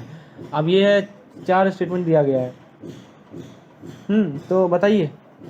तो ये तीनों के तीनों को हर एक साल जो है क्या करना है कि सेंट्रल गवर्नमेंट को प्लेस करना है पार्लियामेंट के पास, ठीक है। उसका प्रिस्क्राइब फॉर्मेट है, उसका प्रिस्क्राइब रूल है। And economy pursuing an expansionary fiscal policy. आप देखिए फिजिकल पॉलिसी पे आ जाइए। तो फिजिकल पॉलिसी यदि एक्सपेंड कर रहा है तो क्या होगा? फिजिकल डेफिसिट बढ़ेगा, ठीक है। वेजेस ऑफ लेबर बढ़ेगा, रेट ऑफ इनकम टैक्स बढ़ेगा, क्या होगा बताइए? तो दोस्तों इसका करेक्ट आंसर है 1 ओनली। फिजिकल डेफिसिट क्या होगा? बढ़ेगा। ठीक है। एक्सपेंशनरी फिजिकल पॉलिसी से फिजिकल डेफिसिट हमारा बढ़ता है। फिजिकल डेफिसिट क्या होता है? तो जो गवर्नमेंट की बोरिंग है, जो गवर्नमेंट की स्पेंडिंग है, दोनों के बीच के डिफरेंस को हम लोग फिजिकल डेफिसिट कहते हैं। तो यदि हमारा फिजिकल पॉलिसी एक्सपेंड कर रहा है, तो इस कारण से क्या हो रहा है कि गवर्नमेंट ज़्यादा खर्चा कर रही है और बोरोइंग कम हो रहा है। इस कारण से जो गैप है बोरोइंग और रेवेन्यू के बीच का, वो बढ़ रहा है। इस कारण से हमारा फिजिकल डेफिसिट बढ़ रहा है। So option A is the correct one. आगे देखते हैं। And economy pursuing an expansionary fiscal policy can witness. आप बताइए क्या होगा? तो एक्सपेंशनरी फिजिकल पॉलिसी में तो हमने देखा फिजिकल डेफिसिट बढ़ता है। Which of the following statement is not correct in context of goal of FRBM act. अब FRBM एक्ट का कुछ गोल है, तो इसमें से कौन सा स्टेटमेंट करेक्ट नहीं है? Prohibition of central government from boring from RBI, ये बिल्कुल सही है दोस्तों। ठीक है, बेसिकली FRBM को लाया ही इसलिए गया था कि सेंट्रल जो है RBI से नहीं खरीदे, इसे हम लोग डेफिसिट फाइनेंसिंग भी कहते हैं। तो बैन डेफिसिट फाइनेंसिंग, ये भी सही है। Restriction on RBI from subscribing to the primary issue of central government issue, ये सिक्योरिटीज, ये भी सही है। ठीक है, तो दोस्तों ऑप्शन नंबर डी होगा इसका आंसर। ठीक है, सभी का सभी स्टेटमेंट सही है। The FRBM act was enacted as a law in the August 2003। कब लॉ आया था? तो अगस्त 2003 में आया था। इसके कमिटी को कौन हेड कर रहे थे? तो कमिटी को हेड कर रहे थे ES शर्मा, ये याद रखिएगा, ES शर्मा याद रखिएगा। Option number C is the correct one. Next question देखते हैं। The term FRBM stand for, the FRBM का फुल फॉर्म क्या है? फिजिकल, बताइए। FRBM का फुल फॉर्म है fiscal responsibility and business management act. ठीक है, तो दोस्तों आप ऑप्शन को देखिए। ऑप्शन ए कर रहा है फॉरेन रिस्पॉन्सिबिलिटी, गलत है। बी कर रहा है फिजिकल रिस्पॉन्सिबिलिटी, ये सही है। फिजिकल रिस्पॉन्सिबिलिटी बजट में, बजट नहीं है, बिजनेस। और दोस्तों आप बताइए बजट होता है या बिजनेस होता है? यही थोड़ा थोड़ा चीज़ है जिससे थोड़ा सा आपको सावधानी रखनी है दोस्तों। तो बजट होता है दोस्तों, ये बिजनेस नहीं होता है, ये बजट होता है। ठीक है, फिजिकल रिस्पॉन्सिबिलिटी एंड बजट, तो option C is the correct one, fiscal responsibility and budget management act. ठीक है, क्वेश्चन नंबर 50 है, what is the main theme. तो मेन थीम क्या है FRBM एक्ट का? तो ध्यान रखिएगा, मेन थीम बुक में आपके साफ साफ लिखा हुआ है कि इसका मेन थीम है कि गवर्नमेंट का डिपेंडेंसी बोरोइंग पे घटाना।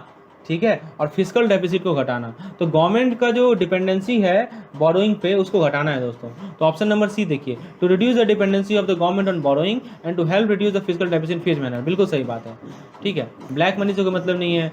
इन्फ्लेशन के लिए तो मॉनेटरी पॉलिसी है। फिजिकल इंबैलेंस, ये भी गलत है। ठीक है, ऑप्शन नंबर सी का सही होगा। लास्ट क्वेश्चन है हमारे इस सेशन का, which act prohibit deficit financing. Deficit financing को प्रोहिबिट करने के लिए कौन सा एक्ट है? Companies act, DICGC act, banking regulation act, FRBM act. तो दोस्तों FRBM एक्ट के द्वारा हम लोग क्या करते हैं? डेफिसिट फाइनेंसिंग को प्रोहिबिट करते हैं। ये डेफिसिट फाइनेंसिंग होता क्या है, ये मैं आपको बता दूं। तो दोस्तों डेफिसिट फाइनेंसिंग क्या होता है कि जो वो मैं आपको बता दूं। तो दोस्तों इसके लिए मैंने आप लोगों के मैंने आपको लिए इस चीज़ को समझने के लिए आपको मैंने एक माइंड मैप बनाया था। याद होगा पिछली वीडियो में मैंने आपको माइंड मैप बनाया था, उससे मैं आपको एक बार रिकॉल करा देता हूँ। देखिए दोस्तों, ये है आपका ये एक टेबल फॉर्मेट है। तो देखिए सबसे पहले इसे हम लोग तीन पार्ट में डिवाइड करते हैं। ठीक है दोस्तों, अब देखिए यहाँ से एक लाइन खींचते हैं हॉरिजॉन्टल, और यहाँ से भी एक लाइन खींचते हैं हॉरिजॉन्टल। फ्रेंड्स देखिए, ये वाला जो पोर्शन है, ये है पोर्शन हमारा GDP का। ठीक है, और ये जो पोर्शन है, यहाँ जो पोर्शन है, ये NFI। ठीक है, और दोस्तों ये जो पोर्शन है, ये हमारा GNP का। ठीक है, और ये जो पोर्शन है, ये हमारा है दोस्तों डेप्रिसिएशन का, और ये जो पोर्शन है वो है हमारा NNP का। NNP किस रेट में? Market price, eight the rate market price. तो दोस्तों जरा ये सब टर्म को समझिए। यहाँ पे मैंने कुछ टर्म लिखे हैं। पहला है NFI। क्या लिखा है मैंने? NFI होता है दोस्तों net factor income from abroad. Net factor income from abroad. ठीक है, ये क्या होता है इसके बारे में हम लोग ऑलरेडी डिस्कस कर चुके हैं डिटेल में, पिछले वीडियो में आप जाके देख सकते हैं। अभी हम लोग शॉर्ट नोट्स, मतलब कम समय में चीज़ों को क्लियर करने का प्रयास कर रहे हैं। GDP का फुल फॉर्म है आपको दोस्तों, GDP आपको बताइए ग्रॉस डोमेस्टिक प्रोडक्ट होता है, GNP ग्रॉस नेशनल प्रोडक्ट होता है, NNP है दोस्तों हमारा नेट नेशनल प्रोडक्ट। दोस्तों यहाँ पे एक टर्म है डी मतलब है डेप्रिसिएशन। डी का क्या मतलब है? डेप्रिसिएशन। उसके बाद है दोस्तों उसके बाद चलिए यहाँ से आपको देखिए क्या समझ में आ रहा है कि यदि मान लीजिए कि आपको GDP दे रखा है और GNP निकालना है, तो उसमें आप क्या जोड़ेंगे? NFI जोड़ेंगे। ठीक है, फिर देखिए GNP पता है और NNP पे आना है, तो उसमें क्या सब्ट्रैक्ट करेंगे? डेप्रिसिएशन को सब्ट्रैक्ट करेंगे।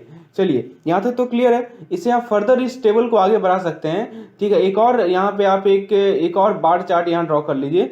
अब देखिए दोस्तों, इसमें हम लोगों ने NNP eight the rate market price लिखा, ये MP है, MP मतलब मार्केट प्राइस। इसमें आपको क्या करना है? इसमें आपको एक टर्म है, यहाँ पे हम लिखेंगे एन एन एन आई। एन आई होता है हमारा नेशनल इनकम। जब हम लोग नेशनल इनकम की बात करते हैं तो ये होता है net national product at the rate factor cost. ठीक है, ये हम लोग ऑलरेडी डिस्कस कर चुके हैं। तो इसके लिए फॉर्मूला होता है ID indirect tax minus subsidy. ठीक है, माइनस सब्सिडी। तो दोस्तों अब देखिए यहाँ पे आईडी मतलब आप समझ लीजिए, आईडी का क्या मतलब है। आईडी का मतलब है इनडायरेक्ट टैक्स।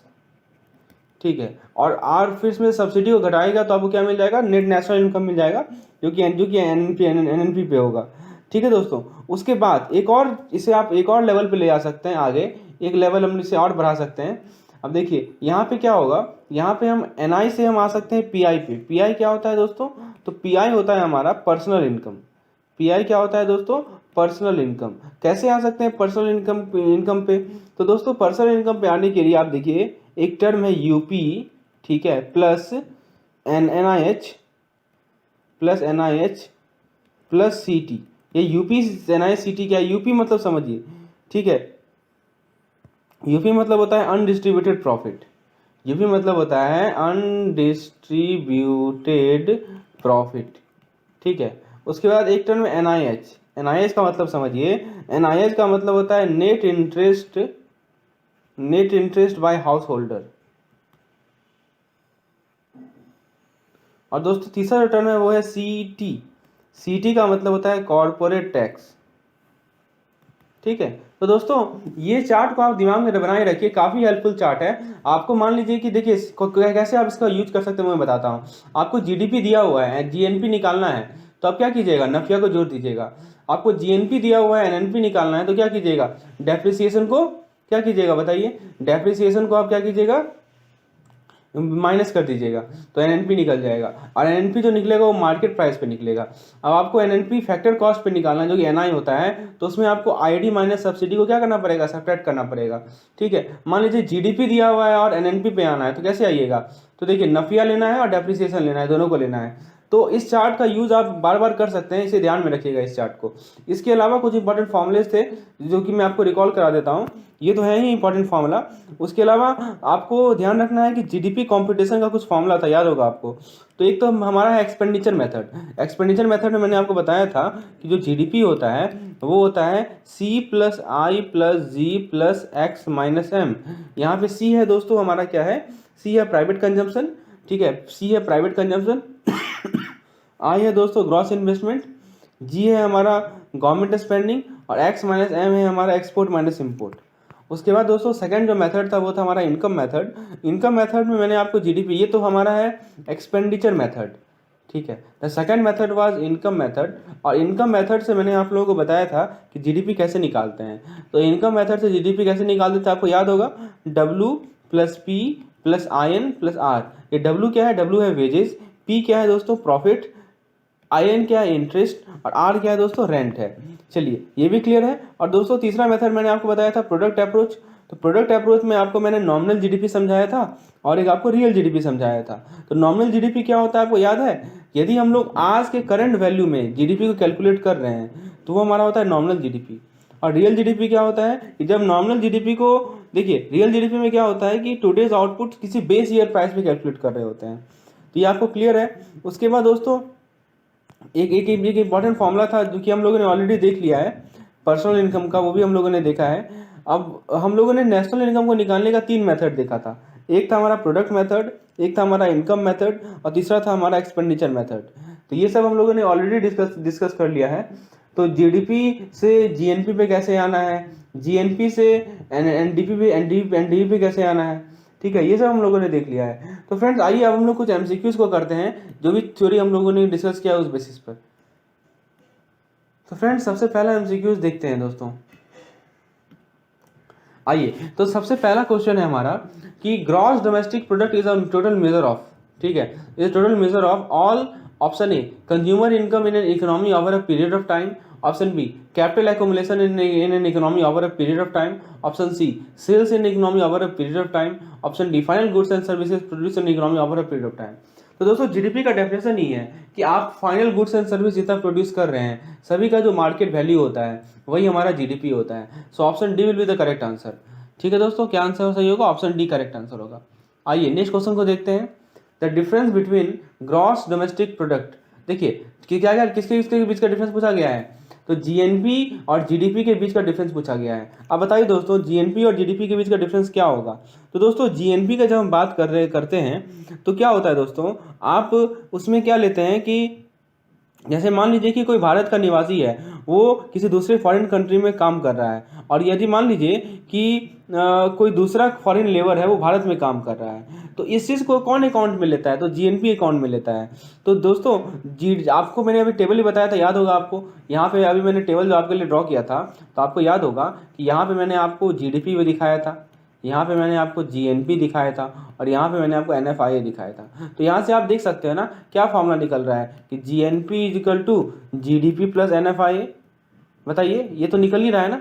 ठीक है, तो दोस्तों यहाँ पे क्वेश्चन ये पूछ रहा है कि जो जीएनपी और जीडीपी के बीच का डिफरेंस है वो क्या होता है, तो वो होता है दोस्तों हमारा एनएफआई। एनएफआई क्या है, net foreign income from abroad. ठीक है, अब net foreign income from abroad कैसे कैलकुलेट करेंगे ये भी मैं आपको बता देता हूँ। देखिए चीज़ों को एक एक टॉपिक से आप बहुत सारा चीज़ समझ सकते हैं। ठीक है, तो दोस्तों जरा देखते हैं कि जो एनएफआईए है उसे हम लोग कैसे कैलकुलेट कर सकते हैं।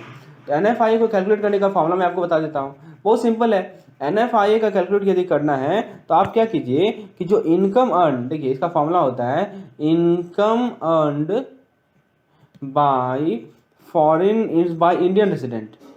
Income earned by Indian resident मतलब भारतीय निवासी, ठीक है, in foreign country, in foreign country. तो भारतीय निवासी दूसरे देश में जो इनकम अर्न कर रहे हैं उसको आप लोग लिख लीजिए, उसमें से सब्ट्रैक्ट क्या कर दीजिए, उसमें सब्ट्रैक्ट कर दीजिए income earned bye foreign resident in India, foreign resident in India. तो देखिए दोस्तों ये पहले हम लोग क्या लिख रहे हैं कि जो भारतीय निवासी हैं वो फॉरेन कंट्री में कितना इनकम अर्न किए उसे पहले लिखना है, और जो फॉरेन कंट्री के निवासी है वो भारत में आके कितना इनकम अर्न किए उसे बाद में लिखना है, और दोनों घटा देना है तो आपको एनएफआईए मिल जाएगा। चीज़ आपको क्लियर है। तो एनएफआईए कैसे निकालते हैं हम लोग, जीएनपी में से जीडीपी को घटाकर। आइए आगे नेक्स्ट क्वेश्चन को देखते हैं। क्वेश्चन नंबर 3 है, देखिए इससे पहले वाले क्वेश्चन का करेक्ट आंसर है option number C. Option number C से क्या होगा दोस्तों, करेक्ट आंसर होगा। ये चीज़ आपको क्लियर हो गया। आइए नेक्स्ट क्वेश्चन देखते हैं। Question number 3, GDP an important estimate can be computed on various method. क्या कर रहा है दोस्तों कि जीडीपी को हम लोग अलग अलग मेथड पे जीडीपी को हम लोग अलग अलग मेथड पे कंप्यूट कर सकते हैं। तो इसमें से कौन सा मेथड यूज नहीं होता है जीडीपी कैलकुलेशन में। अब दोस्तों बताइए जीडीपी को कैलकुलेट करने का हमारे पास 3 मेथड है। पहला जो मेथड है वो है हमारा एक्सपेंडिचर मेथड, दूसरा मेथड है इनकम मेथड, और तीसरा मेथड है हमारा प्रोडक्ट मेथड। लेकिन ये जो ज्योग्राफी वाइज लिखा हुआ है ये गलत है। ज्योग्राफी वाइज वैसा कोई मेथड है नहीं। तो ऑप्शन 1 सही है, ऑप्शन 3 सही है, ऑप्शन 4 सही है, लेकिन ये geography wise is not a method. So correct answer will be option number 2। चलिए आगे देखते हैं। Which of the following statement regarding GDP is correct. क्या कर रहा है कि जीडीपी के रिगार्डिंग कौन सा स्टेटमेंट सही है। तो क्या कर रहा है कि GDP at current price is called real GDP, GDP at base price called real GDP, both of them none of them. दोस्तों जब मैं प्रोडक्ट अप्रोच आपसे डिस्कस कर रहा था तो मैंने आपको बताया था एक टर्म होता है नॉमिनल जीडीपी और एक टर्म होता है दोस्तों हमारा रियल जीडीपी। ठीक है, तो दोनों में अंतर क्या है दोस्तों कि जब आप इकोनॉमी में टोटल प्रोडक्शन का एस्टिमेट कर रहे हो, ठीक है, और वो प्रेजेंट मार्केट प्राइस पे कर रहे हो तो हमारा नॉमिनल जीडीपी आता है। लेकिन यदि सेम काम आप यदि किसी बेस ईयर प्राइस पे कर रहे हो, ठीक है, तो हमारा क्या होता है दोस्तों, रियल जीडीपी आता है। तो देखिए कीवर्ड क्या है यहाँ पे, कीवर्ड है करंट मार्केट प्राइस, यानी आज के मार्केट प्राइस पे यदि आप इकोनॉमी में टोटल प्रोडक्शन कैलकुलेट कर रहे हो तो नॉमिनल जीडीपी आएगा, और यदि आप किसी बेस ईयर पे किसी चीज़ को कर रहे हो तो ये हमारा रियल जीडीपी आएगा। यहाँ पे क्वेश्चन में कहा गया है कि जीडीपी एट करंट प्राइस, तो जैसे ये करंट प्राइस देखिए आपके दिमाग में बैठना चाहिए कि ये हमारा होगा नॉमिनल जीडीपी। तो ऑप्शन कर रहा है रियल जीडीपी, ये तो गलत है, और यहाँ कर रहा है जीडीपी एट बेस प्राइस, ये सही है। So option B is the correct one, C and D is wrong. So correct answer will be option number B. ठीक है, आगे देखते हैं। GNP is greater than GDP when. आप देखिए बहुत अच्छा क्वेश्चन है। आप जीएनपी और जीडीपी को कैसे रिलेट करते हो बताओ।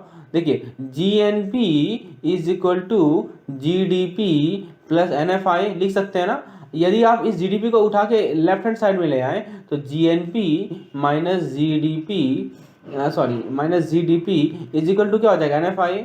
अब क्या करना है कि जीएनपी जो है वो जीडीपी से ज़्यादा है, तो जब जीएनपी जीडीपी से ज़्यादा होगा तो ये जो डिफरेंस होगा वो ग्रेटर देन जीरो होगा ना।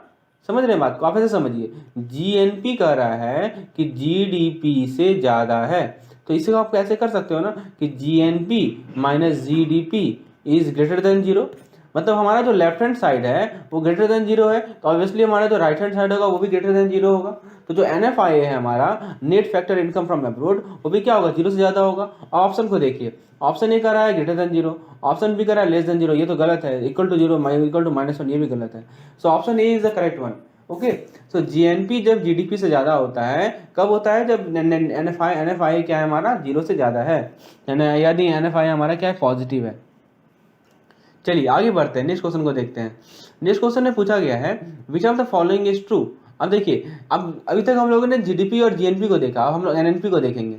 तो बताइए दोस्तों, जीएनपी और एनएनपी में क्या रिलेशन है। मैं फिर से आपको टेबल बना के दिखाता हूँ, जितना बार बनाइएगा उतना बार आपको याद रहेगा, और इसको आप बार बार बनाइए ताकि ये चीज़ याद रहे आपको। देखिए यहाँ पे क्या था हमारा, जीएनपी था, यहाँ पे क्या था हमारा, जीडीपी था, यहाँ पे था हमारा एनएफआई, ठीक है, यहाँ पे था हमारा एनएनपी, और एनएनपी किस पे, तो एनएनपी था मार्केट प्राइस पे, ठीक है, और यहाँ पे था हमारा डेप्रिसिएशन।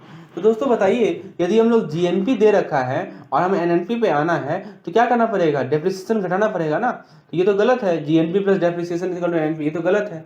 अब जरा ऑप्शन बी को देखिए, GNP is equal to GDP plus NFI, ये सही है, देखिए ये तो बिल्कुल सही है। फिर कह रहा है तीसरा, NDP is equal to GNP minus indirect tax. अब दोस्तों ये एनडीपी क्या होता है, तो एनडीपी होता है दोस्तों नेट डोमेस्टिक प्रोडक्ट। एनडीपी क्या होता है दोस्तों, नेट डोमेस्टिक प्रोडक्ट। तो नेट डोमेस्टिक प्रोडक्ट पे आने के लिए आपको जीडीपी में जीएनपी में से इनडायरेक्ट टैक्स को माइनस करना होगा, ये गलत है, ठीक है, और NNP is equal to DGP, ये भी गलत है। सो करेक्ट आंसर क्या है दोस्तों, ऑप्शन नंबर बी, ठीक है। आगे देखते हैं, आप बहुत अच्छा क्वेश्चन है ये वाला। इसमें क्या पूछा जा रहा है आपसे कि if indirect tax in economy are increase, यदि इनडायरेक्ट टैक्स को बढ़ा दिया जाए तो इनमें से कौन सा सही है। अब दोस्तों आपको पता है, एक होता है हमारा फैक्टर कॉस्ट और एक होता है हमारा मार्केट प्राइस, ठीक है। तो दोनों के बीच का बेसिक डिफरेंस आपको क्लियर होना चाहिए कि फैक्टर कॉस्ट और मार्केट प्राइस के बीच का बेसिक डिफरेंस क्या है। कब हम लोग, देखिए मार्केट प्राइस का, जब हम लोग मार्केट प्राइस का बात कर रहे हैं तो किसी भी, कोई भी वस्तु है या कोई भी सर्विस है, उसका जो प्राइस है जो अभी मार्केट में ऑफर किया जा रहा है वो होता है हमारा मार्केट प्राइस।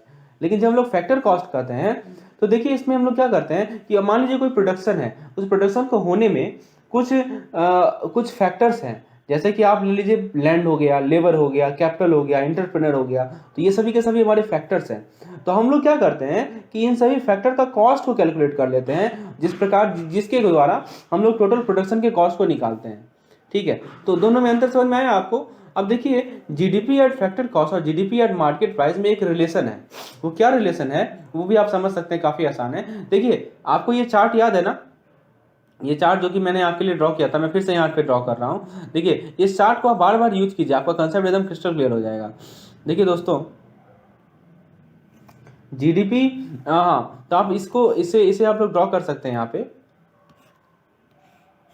देखिए कुछ इस प्रकार का टेबल मैंने बनाया है, ठीक है। यहाँ पे मैंने लिखा है जीएनपी, यहाँ पे मैंने लिखा है एनएनपी, ठीक है, eight the rate market price, यहाँ पे लिखा है मैंने डेप्रिसिएशन, और फिर इसे आगे बढ़ाया था, याद होगा आपको, यहाँ पे लिखा था मैंने आईडी माइनस सब्सिडी, और यहाँ पे लिखा था मैंने NNP eight the rate factor cost, ठीक है। तो दोस्तों एनएनपी रहे चाहे जीएनपी रहे चाहे जीडीपी रहे, सबके लिए सेम फॉर्मूला है।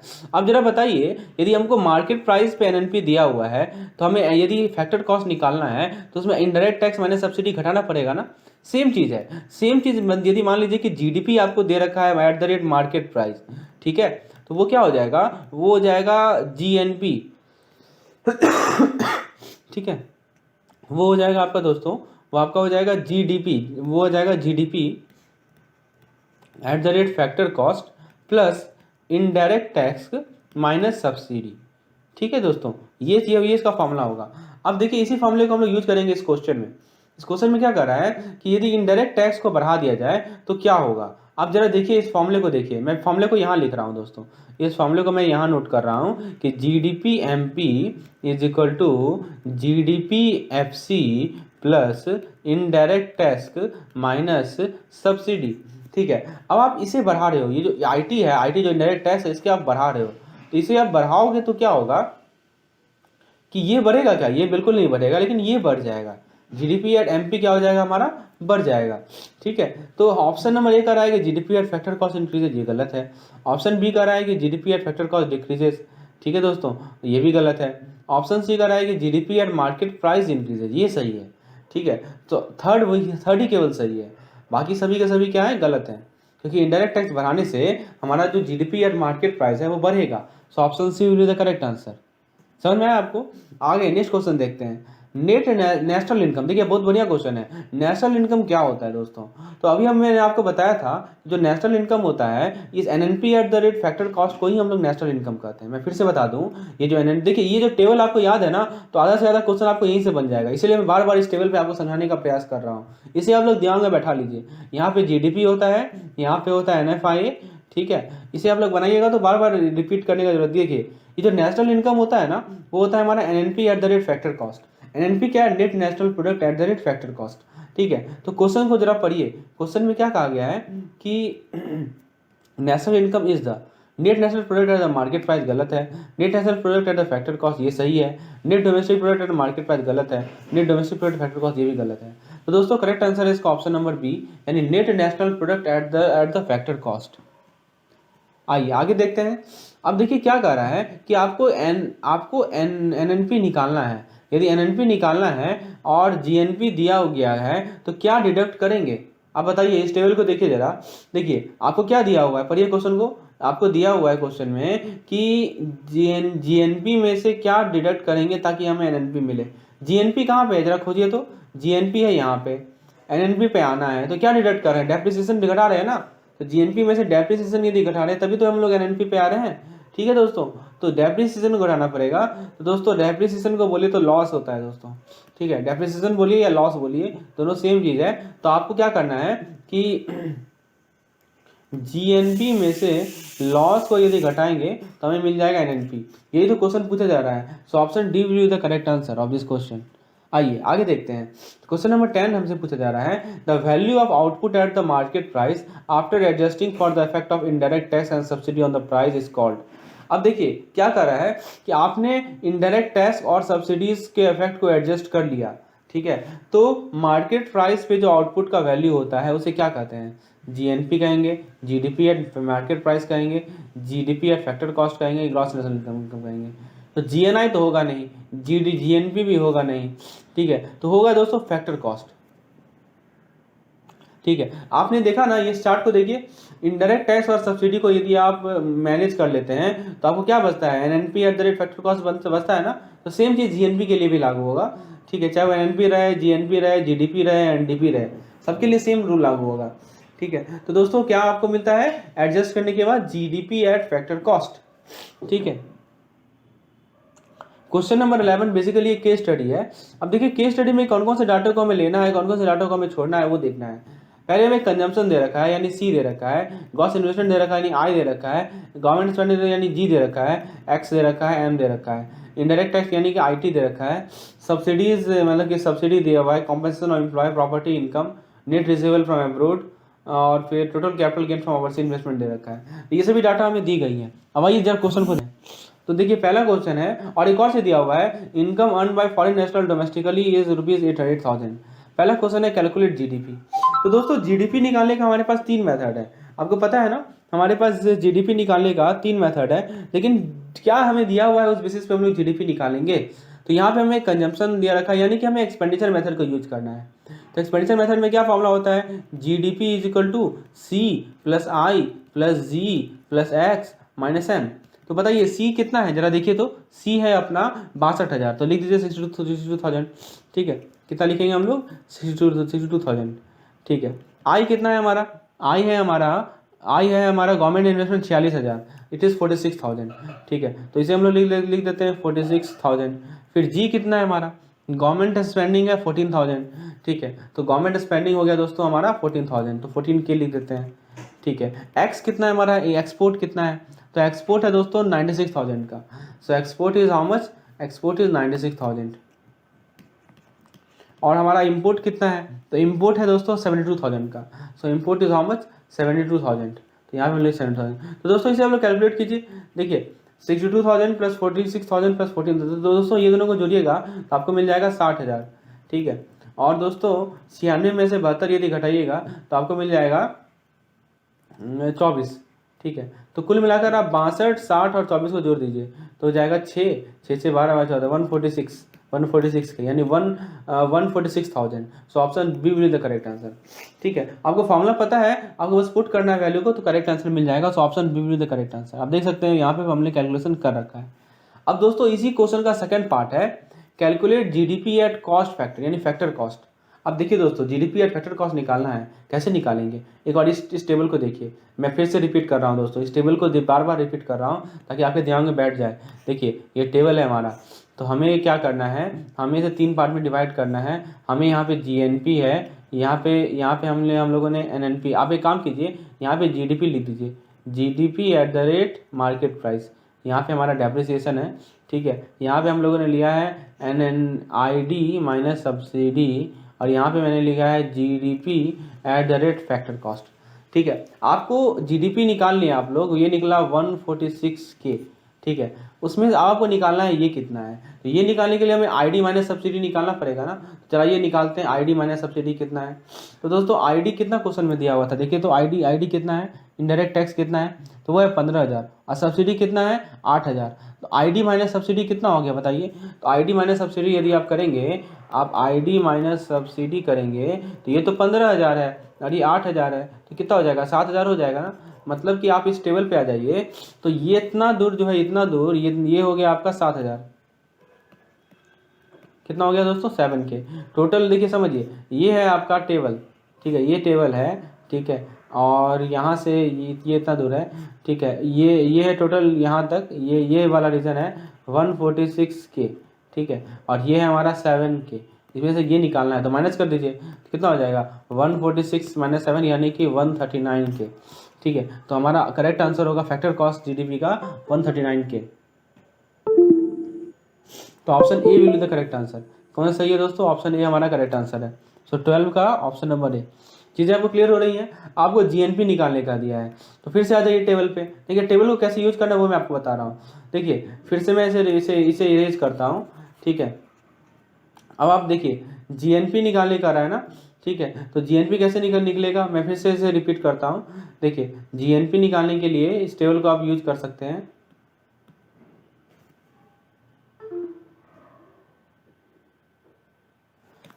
ये यहाँ पे आप लोगों ने यहाँ पे आपका जीएनपी है, यहाँ पे आपका जीडीपी है, और यहाँ पे आपका नफिया है। ठीक है, तो जीडीपी आपने निकाल लिया 146K। ठीक है, तो नफिया में निकालना पड़ेगा। नफिया क्या होता है कि हमारे भारत के जो रेजिडेंट बाहर में जो कमा रहे हैं उसे आगे लिखना है, और जो बाहर के लोग हमारे देश से कमा रहे हैं उसे पीछे लिखना है। तो नफिया निकालिए। नफिया कैसे निकलेगा जरा देखिए क्वेश्चन को, जरा क्वेश्चन को देखिए, नफिया कैसे निकलेगा। तो नफिया निकालने के लिए हमें क्या क्या डाटा दिया हुआ है, जरा क्वेश्चन को देखिए एक बार। देखिए लिखा है ना, total capital gain from overseas investment, यानी कि बाहर में काम करने पर कितना इन्वेस्टमेंट, कितना कैपिटल गेन हो रहा है, 18,000 हो रहा है। और फिर देखिए लिखा हुआ है income earn by foreign national domestically 8,000। तो आपको ये जो है नफिया निकालने के लिए 18,000 पहले लिखेंगे और 8,000 बाद में लिखेंगे, और दोनों को घटा देंगे। ठीक है दोस्तों, यहाँ तक क्लियर है आपको? तो आप क्या करेंगे, ये जो नफिया कैसे निकलेगा, तो नफिया निकलता है कि हमारे देश के, हमारे कंट्री के रेजिडेंट बाहर से कितना कमा रहे हैं, तो कमा रहे हैं 18,000, और बाहर के लोग भारत में कितना कमा रहे हैं, तो वो दिया हुआ है हमें, कितना दिया हुआ है देखिए 8,000 दिया हुआ है। ठीक है, वो कितना दिया हुआ है हमें, तो हमें दिया हुआ है 8,000। तो इसे हम लोग सब्ट्रैक्ट कर लेंगे 18K माइनस 8K, तो ये मिल जाएगा आपको 10K। ठीक है, आप लोगों ने अब समझिए, अब इस टेबल पे आ जाइए। इतना दूर जो है हमारा, ये हो गया हमारा 10K, 10,000। ये जो है हमारा है वो है 146K, तो ये कितना हो जाएगा 146 प्लस 10 यानी कि 156K। ठीक है, ये हमारा जीएनपी निकल गया। आपको क्लियर है चीज़ें? तो option number C correct answer है इस क्वेश्चन का, जीएनपी का। तो ऐसे आपको सॉल्व करना है इन सभी क्वेश्चन को। आइए एक और केस स्टडी को डिस्कस करते हैं हम लोग। इस केस स्टडी में देखिए कंजम्पशन दिया हुआ है, सी दे रखा है, जी दे रखा है, आई दे रखा है, जी दे रखा है, एक्स है, एम है, taxes, subsidy, compensation employ property income, फिर वही चीज़ है। तो जीएनआई निकालना है। देखिए अब टर्म बदल गया, ग्रॉस नेशनल इनकम निकालना है। अब दोस्तों जब नेशनल इनकम की बात होती है नेशनल इनकम देखते ही आपके दिमाग में बैठना चाहिए कि ये होता है हमारा NNP eight the rate factor cost. ठीक है, क्या होता है दोस्तों? NNP eight the rate factor cost. ठीक है, अब NNP eight the rate factor cost कैसे निकालेंगे? अब मैं आपको टेबल मेथड समझाता हूँ। अब देखिए टेबल मेथड से कितना जल्दी आप सॉल्व कर सकते हो मैं बताता हूँ। तो सबसे पहले आप GDP निकालिए। GDP कैसे निकालेगा? तो हम आपके पास है एक्सपेंडिचर मेथड। कौन सा मेथड है? Expenditure method. तो निकालिए GDP एट GDP निकालिए। तो GDP का फॉर्मूला होता है C plus I plus G plus X minus M. सी कितना है बताइए? देखिए जरा, C है हमारा 30,000, इसे लिख दीजिए 30K। ठीक है, आई कितना है हमारा? आई है दोस्तों ग्रॉस इन्वेस्टमेंट है 40K। ठीक है, जी कितना है हमारा? गवर्नमेंट स्पेंडिंग कितना है? गवर्नमेंट स्पेंडिंग है हमारा 20K। ठीक है, एक्सपोर्ट कितना है हमारा? एक्सपोर्ट है दोस्तों 70,000 और इम्पोर्ट है 60,000। तो ये हो जाएगा 70K माइनस 60K, यानी कि हो जाएगा 10K। अब जो दीजिए 30, 3 4 7, 7 2 9, 9 1 10, यानी कि हो गया 100K। तो ये 100K क्या हो गया हमारा? GDP हो गया ना। ठीक है ओके, वेरी गुड। अब देखिए दोस्तों, अब हमको निकालना क्या है? NNP निकालना है फैक्टर कॉस्ट पे। आप इस टेबल को बना लीजिए, इस टेबल से आपको चीज़ें क्लियर हो जाएंगी। तो दोस्तों देखिए, इस टेबल को यदि हम बनाते हैं तो बेसिकली हमें कहाँ से कहाँ आना है वो क्लियर हो जाता है। आपको अभी यहाँ पे आपको ये दे रखा है, ये GDP जो होता है ये आपको दे रखा है, कितना दे रखा है बताइए? ये दे रखा है, ये हम लोगों ने निकाला है 100K निकाला है। ठीक है, और आपको ये होता है हमारा GNP होता है। ठीक है, उसके बाद आपने देखा है कि ये जो होता है हमारा वो होता है NNP। ठीक है, eight the rate market price. ये होता है हमारा डेप्रिसिएशन। उसके बाद आपने देखा है ID माइनस सब्सिडी, और यहाँ पे होता है हमारा NNP eight the rate FC। देखिए दोस्तों समझिए, आपको ये दे रखा है, आपको आना कहाँ पे है? हमें आना है यहाँ पे। कैसे आएंगे बताइए? तो आप बहुत सिंपल है, आप आ सकते हैं। देखिए अब जरा आप इसमें से आप ऐसे समझिए कि ID माइनस सब्सिडी निकाल लीजिए। ठीक है, ये वाला पोर्शन को आप निकालने का प्रयास कीजिए। ID माइनस सब्सिडी कितना है? तो जरा क्वेश्चन पे आ जाइए, क्वेश्चन पे आ जाइए दोस्तों। तो ID माइनस सब्सिडी कितना है? तो इनडायरेक्ट टैक्स है आपका 5,000 और सब्सिडी है इसमें 1,000। ठीक है, तो 5,000 में से 1,000 यदि घटा देंगे तो कितना मिल जाएगा बताइए? तो दोस्तों 5,000 में से यदि आप 1,000 घटाते हैं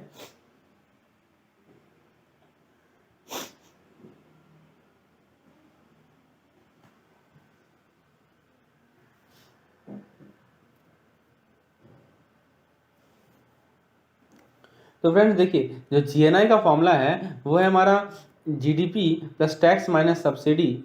ठीक है, GDP plus tax minus subsidy plus compensation of employ net receivable from abroad plus property income. तो इसमें आप यदि पुट करेंगे तो आपको मिल जाएगा ये 1,05,000। तो इस प्रकार से हम लोगों ने GNI निकाल लिया, GDP plus tax minus subsidy plus compensation of employ plus property income. तो ये हमारा फॉर्मूला किसका है? GNI का। इसे आप लोग नोट कर लेंगे, ये काफ़ी इंपॉर्टेंट फॉर्मूला है GNI का। ठीक है दोस्तों, चलिए आगे बढ़ते हैं, नेक्स्ट क्वेश्चन पे आते हैं। तो दोस्तों ये नेशनल इनकम निकालने का एक इंपॉर्टेंट फॉर्मूला है। नेशनल इनकम निकालने के लिए क्या करना है? हमें GDP लेना है। ठीक है, उसमें से हमें net receivable from abroad plus property income. ठीक है, वो ये यानी कि कॉम्पेंसेशन ऑफ एम्प्लॉय, ये सभी को जोड़ना है। ठीक है, फ्रॉम अब्रोड से कितना आया, प्रॉपर्टी इनकम कितना है। ठीक है, और उसके बाद GDP में से जोड़ देना है, और फिर उसके बाद क्या करना है? टैक्स माइनस सब्सिडी को भी जोड़ देना है। तो आपको आंसर मिल जाएगा GNI का 1,05,000। चलिए आगे देखते हैं। Which is frequently use method for calculating GDP। तो GDP निकालने के लिए हमारे पास इनकम मेथड है, एक्सपेंडिचर मेथड है, प्रोडक्ट मेथड है। सबसे ज़्यादा फ्रिक्वेंटली कौन सा यूज होता है? तो एक्सपेंडिचर मेथड सबसे ज़्यादा फ्रिक्वेंटली यूज होता है। So option B is the correct one. Next question है the 3 method of calculating national income. National income निकालने के लिए 3 मेथड कौन कौन से हैं? तो पहला है हमारा प्रोडक्ट मेथड। ठीक है, दूसरा मेथड है हमारा इनकम मेथड, और तीसरा मेथड है हमारा एक्सपेंडिचर मेथड। ठीक है दोस्तों, तो production, income and expenditure. So option D is the correct one. ठीक है, प्रोडक्शन, इनकम एंड एक्सपेंडिचर। आगे देखते हैं, फिर से एक हमारा MCQs है। को हमारे डाटा दे रखा है कंजप्शन का, ग्रॉस इन्वेस्टमेंट का, government spending, export import, subsidies, compensation of employ, property income, net receivable from abroad. फिर उसके बाद आपसे पूछा क्या है? GDP एट कॉस्ट फैक्टर पूछा है। बहुत सिंपल क्वेश्चन है दोस्तों, GDP एट कॉस्ट फैक्टर पूछा है। आप GDP एट मार्केट प्राइस निकाल लीजिए। GDP एट मार्केट प्राइस कैसे निकलेगा? C plus I plus G plus X minus M. उसमें से आप क्या करेंगे? इनडायरेक्ट टैक्स माइनस सब्सिडी को घटा देंगे, तो आपको GDP एट फैक्टर कॉस्ट निकल जाएगा। सेम चीज़ मैंने यहाँ पे किया है, आप एक बार खुद से ट्राई करें, आंसर मिल जाएगा। नेक्स्ट क्वेश्चन है GDP at market price is sum total of consumption, investment, government spending and export. अब ये नेट एक्सपोर्ट क्या होता है दोस्तों? नेट एक्सपोर्ट का मतलब क्या होता है? तो नेट एक्सपोर्ट का मतलब हम लोग क्या लिखते हैं, एक्स माइनस एम लिखते हैं ना। एक्स हो गया एक्सपोर्ट और एम हो गया इम्पोर्ट, ठीक है। तो हो गया एक्सपोर्ट माइनस इम्पोर्ट, ठीक है। तो करेक्ट आंसर होगा दोस्तों इसका option number B. So X minus M is nothing but export minus import. ये आपको क्लियर है? आगे देखते हैं क्वेश्चन नंबर 19। क्वेश्चन नंबर 19 है हमारा, the method of calculating the national income as by the product method is otherwise known as. बहुत बढ़िया क्वेश्चन है। आपको पता है नेशनल इनकम निकालने के लिए हमारे पास एक मेथड है जिसे हम लोग कहते हैं प्रोडक्ट मेथड। प्रोडक्ट मेथड का 2-3 नाम है। देखिए प्रोडक्ट मेथड का 2-3 नाम है। एक तो नाम है इसका आउटपुट मेथड, और एक और नाम है दोस्तों वैल्यू एडेड मेथड, ठीक है। तो दोस्तों यहाँ पे देखिए इनकम मेथड लिखा है, गलत है। फिर नेट आउटपुट मेथड, तो दोस्तों value added method, option B is the correct one, ठीक है। आगे देखते हैं GDP at factor cost exceed GDP at market price. अब बताइए जीडीपी एट फैक्टर कॉस्ट और जीडीपी एट मार्केट प्राइस में क्या रिलेशन है? देखिए ये टेबल को देखिए, ठीक है। इस टेबल को देखिए, यहाँ पे मैं फिर से आपको रिपीट कर रहा हूँ इस चीज़ को, ठीक है। ये देखिए ऐसे समझिए, ये है GDP at the rate market price, ठीक है। और यहाँ पे 2 पार्ट है, एक है हमारा आईडी माइनस सब्सिडी और यहाँ पे है GDP at the rate factor cost. तो दोस्तों क्या कर रहा है कि ये वाला पोर्शन इससे ज़्यादा है। ये कब ज़्यादा होगा कि जब इनडायरेक्ट टैक्स माइनस सब्सिडी जो है वो क्या होगा, लेस देन 0 होगा। समझ रहे हैं बात को? और लेस देन 0 है तो मतलब क्या होगा, आईडी जो है वो सब्सिडी से कम होगा, ठीक है। यानी कि सब्सिडी जो है वो इनडायरेक्ट टैक्स से ज़्यादा होगा, यानी कि ऑप्शन नंबर डी करेक्ट है। समझ में आ रहा है आपको कैसे ये चीज़ हुआ? तो दोस्तों इस चीज़ से समझना है कि जब हमारा सब्सिडी डायरेक्ट टैक्स से ज़्यादा हो जाएगा तो ये जो डिफरेंस है वो नेगेटिव हो जाएगा, और नेगेटिव हो जाएगा तो क्या होगा कि GDP at the rate factor cost जो है वो GDP at the rate market price से ज़्यादा हो जाएगा। So option D is the correct one, ठीक है। आइए आगे देखते हैं, in context of GDP the value of today's output at today's price. देखिए करंट प्राइस की बात हो रही है, तो करंट प्राइस हमेशा होता है दोस्तों option number D, GDP at current price, ठीक है। इसे हम लोग मार्केट प्राइस भी कहते हैं। चलिए आगे देखते हैं, the net factor income earn within the domestic of a country, domestic territory of a country must be equal to. बहुत बढ़िया क्वेश्चन है। देखिए समझिए इस क्वेश्चन को कि आप किसी कंट्री के डोमेस्टिक टेरिटरी में कितना फैक्टर इनकम अर्न कर रहे हैं उसे आप क्या कहेंगे? तो दोस्तों एक होता है हमारा एनडीपी होता है हमारा नेट डोमेस्टिक प्रोडक्ट। तो total value of earning receive by all the factor of production in the form of wages, profit, rent, interest within the domestic territory of a country during an year, ठीक है। तो दोस्तों ये होता है हमारा NDP होता है हमारा नेट डोमेस्टिक प्रोडक्ट। तो होता क्या है दोस्तों कि जो भी हमारे फैक्टर्स ऑफ प्रोडक्शन हैं जैसे कि वेजेज हो गए, ठीक है, अर्निंग्स हो गए, इंटरेस्ट हो गए, ठीक है। उसके अलावा आप ले लो wages, earning, interest, profit, rent, ठीक है। ये सभी क्या है, फैक्टर ऑफ प्रोडक्शन है ना। तो ये सभी फैक्टर ऑफ प्रोडक्शन के द्वारा जितना अर्निंग रिसीव हुआ उसका टोटल वैल्यू जो होता है वो होता है हमारा एनडीपी होता है नेट डोमेस्टिक प्रोडक्ट, ठीक है। और वो होता है दोस्तों eight the rate factor cost, क्योंकि फैक्टर कॉस्ट का मतलब ही है कि आप केवल फैक्टर को लेके चल रहे हो, फैक्टर ऑफ प्रोडक्शन को लेके चल रहे हो। तो ये होता है हमारा NDP net domestic product at the rate factor cost. आप देखिए बहुत अच्छा क्वेश्चन है कि nominal GDP is output measure in dash price while real GDP is output measure in dash price. बताइए नॉमिनल जीडीपी जब भी हम लोग बोलते हैं तो वो करंट प्राइस पे होता है, और रियल जीडीपी जब भी बोलते हैं हम लोग वो क्या होता है, फिक्स प्राइस पे होता है। So option B is the correct one, ठीक है दोस्तों। तो फ्रेंड्स ये था हमारा आज का लेसन। होपफुली आपने लेसन को एंजॉय किया होगा। तो फ्रेंड्स 23 क्वेश्चन हम लोगों ने डिस्कस किया है, साथ ही साथ क्वेश्चन कुछ इंपॉर्टेंट एमसीक्यूज, कुछ इंपॉर्टेंट हमारा फॉर्मुलेस को डिस्कस किए हैं। तो दोस्तों यदि लेसन पसंद आया हो तो एक लाइक जरूर कीजिएगा, चैनल को सब्सक्राइब कीजिए और मैक्सिमम से मैक्सिमम इसे शेयर कीजिए। पुराने वीडियोस को देखने के लिए यहाँ पे आपको लिंक मिलेगा, और यदि आपको इस सभी वीडियोस का पीडीएफ चाहिए तो नीचे आपको एक व्हाट्सएप नंबर मिलेगा जिस पर आप मुझे संपर्क कर सकते हैं। आज के लिए इतना ही, धन्यवाद।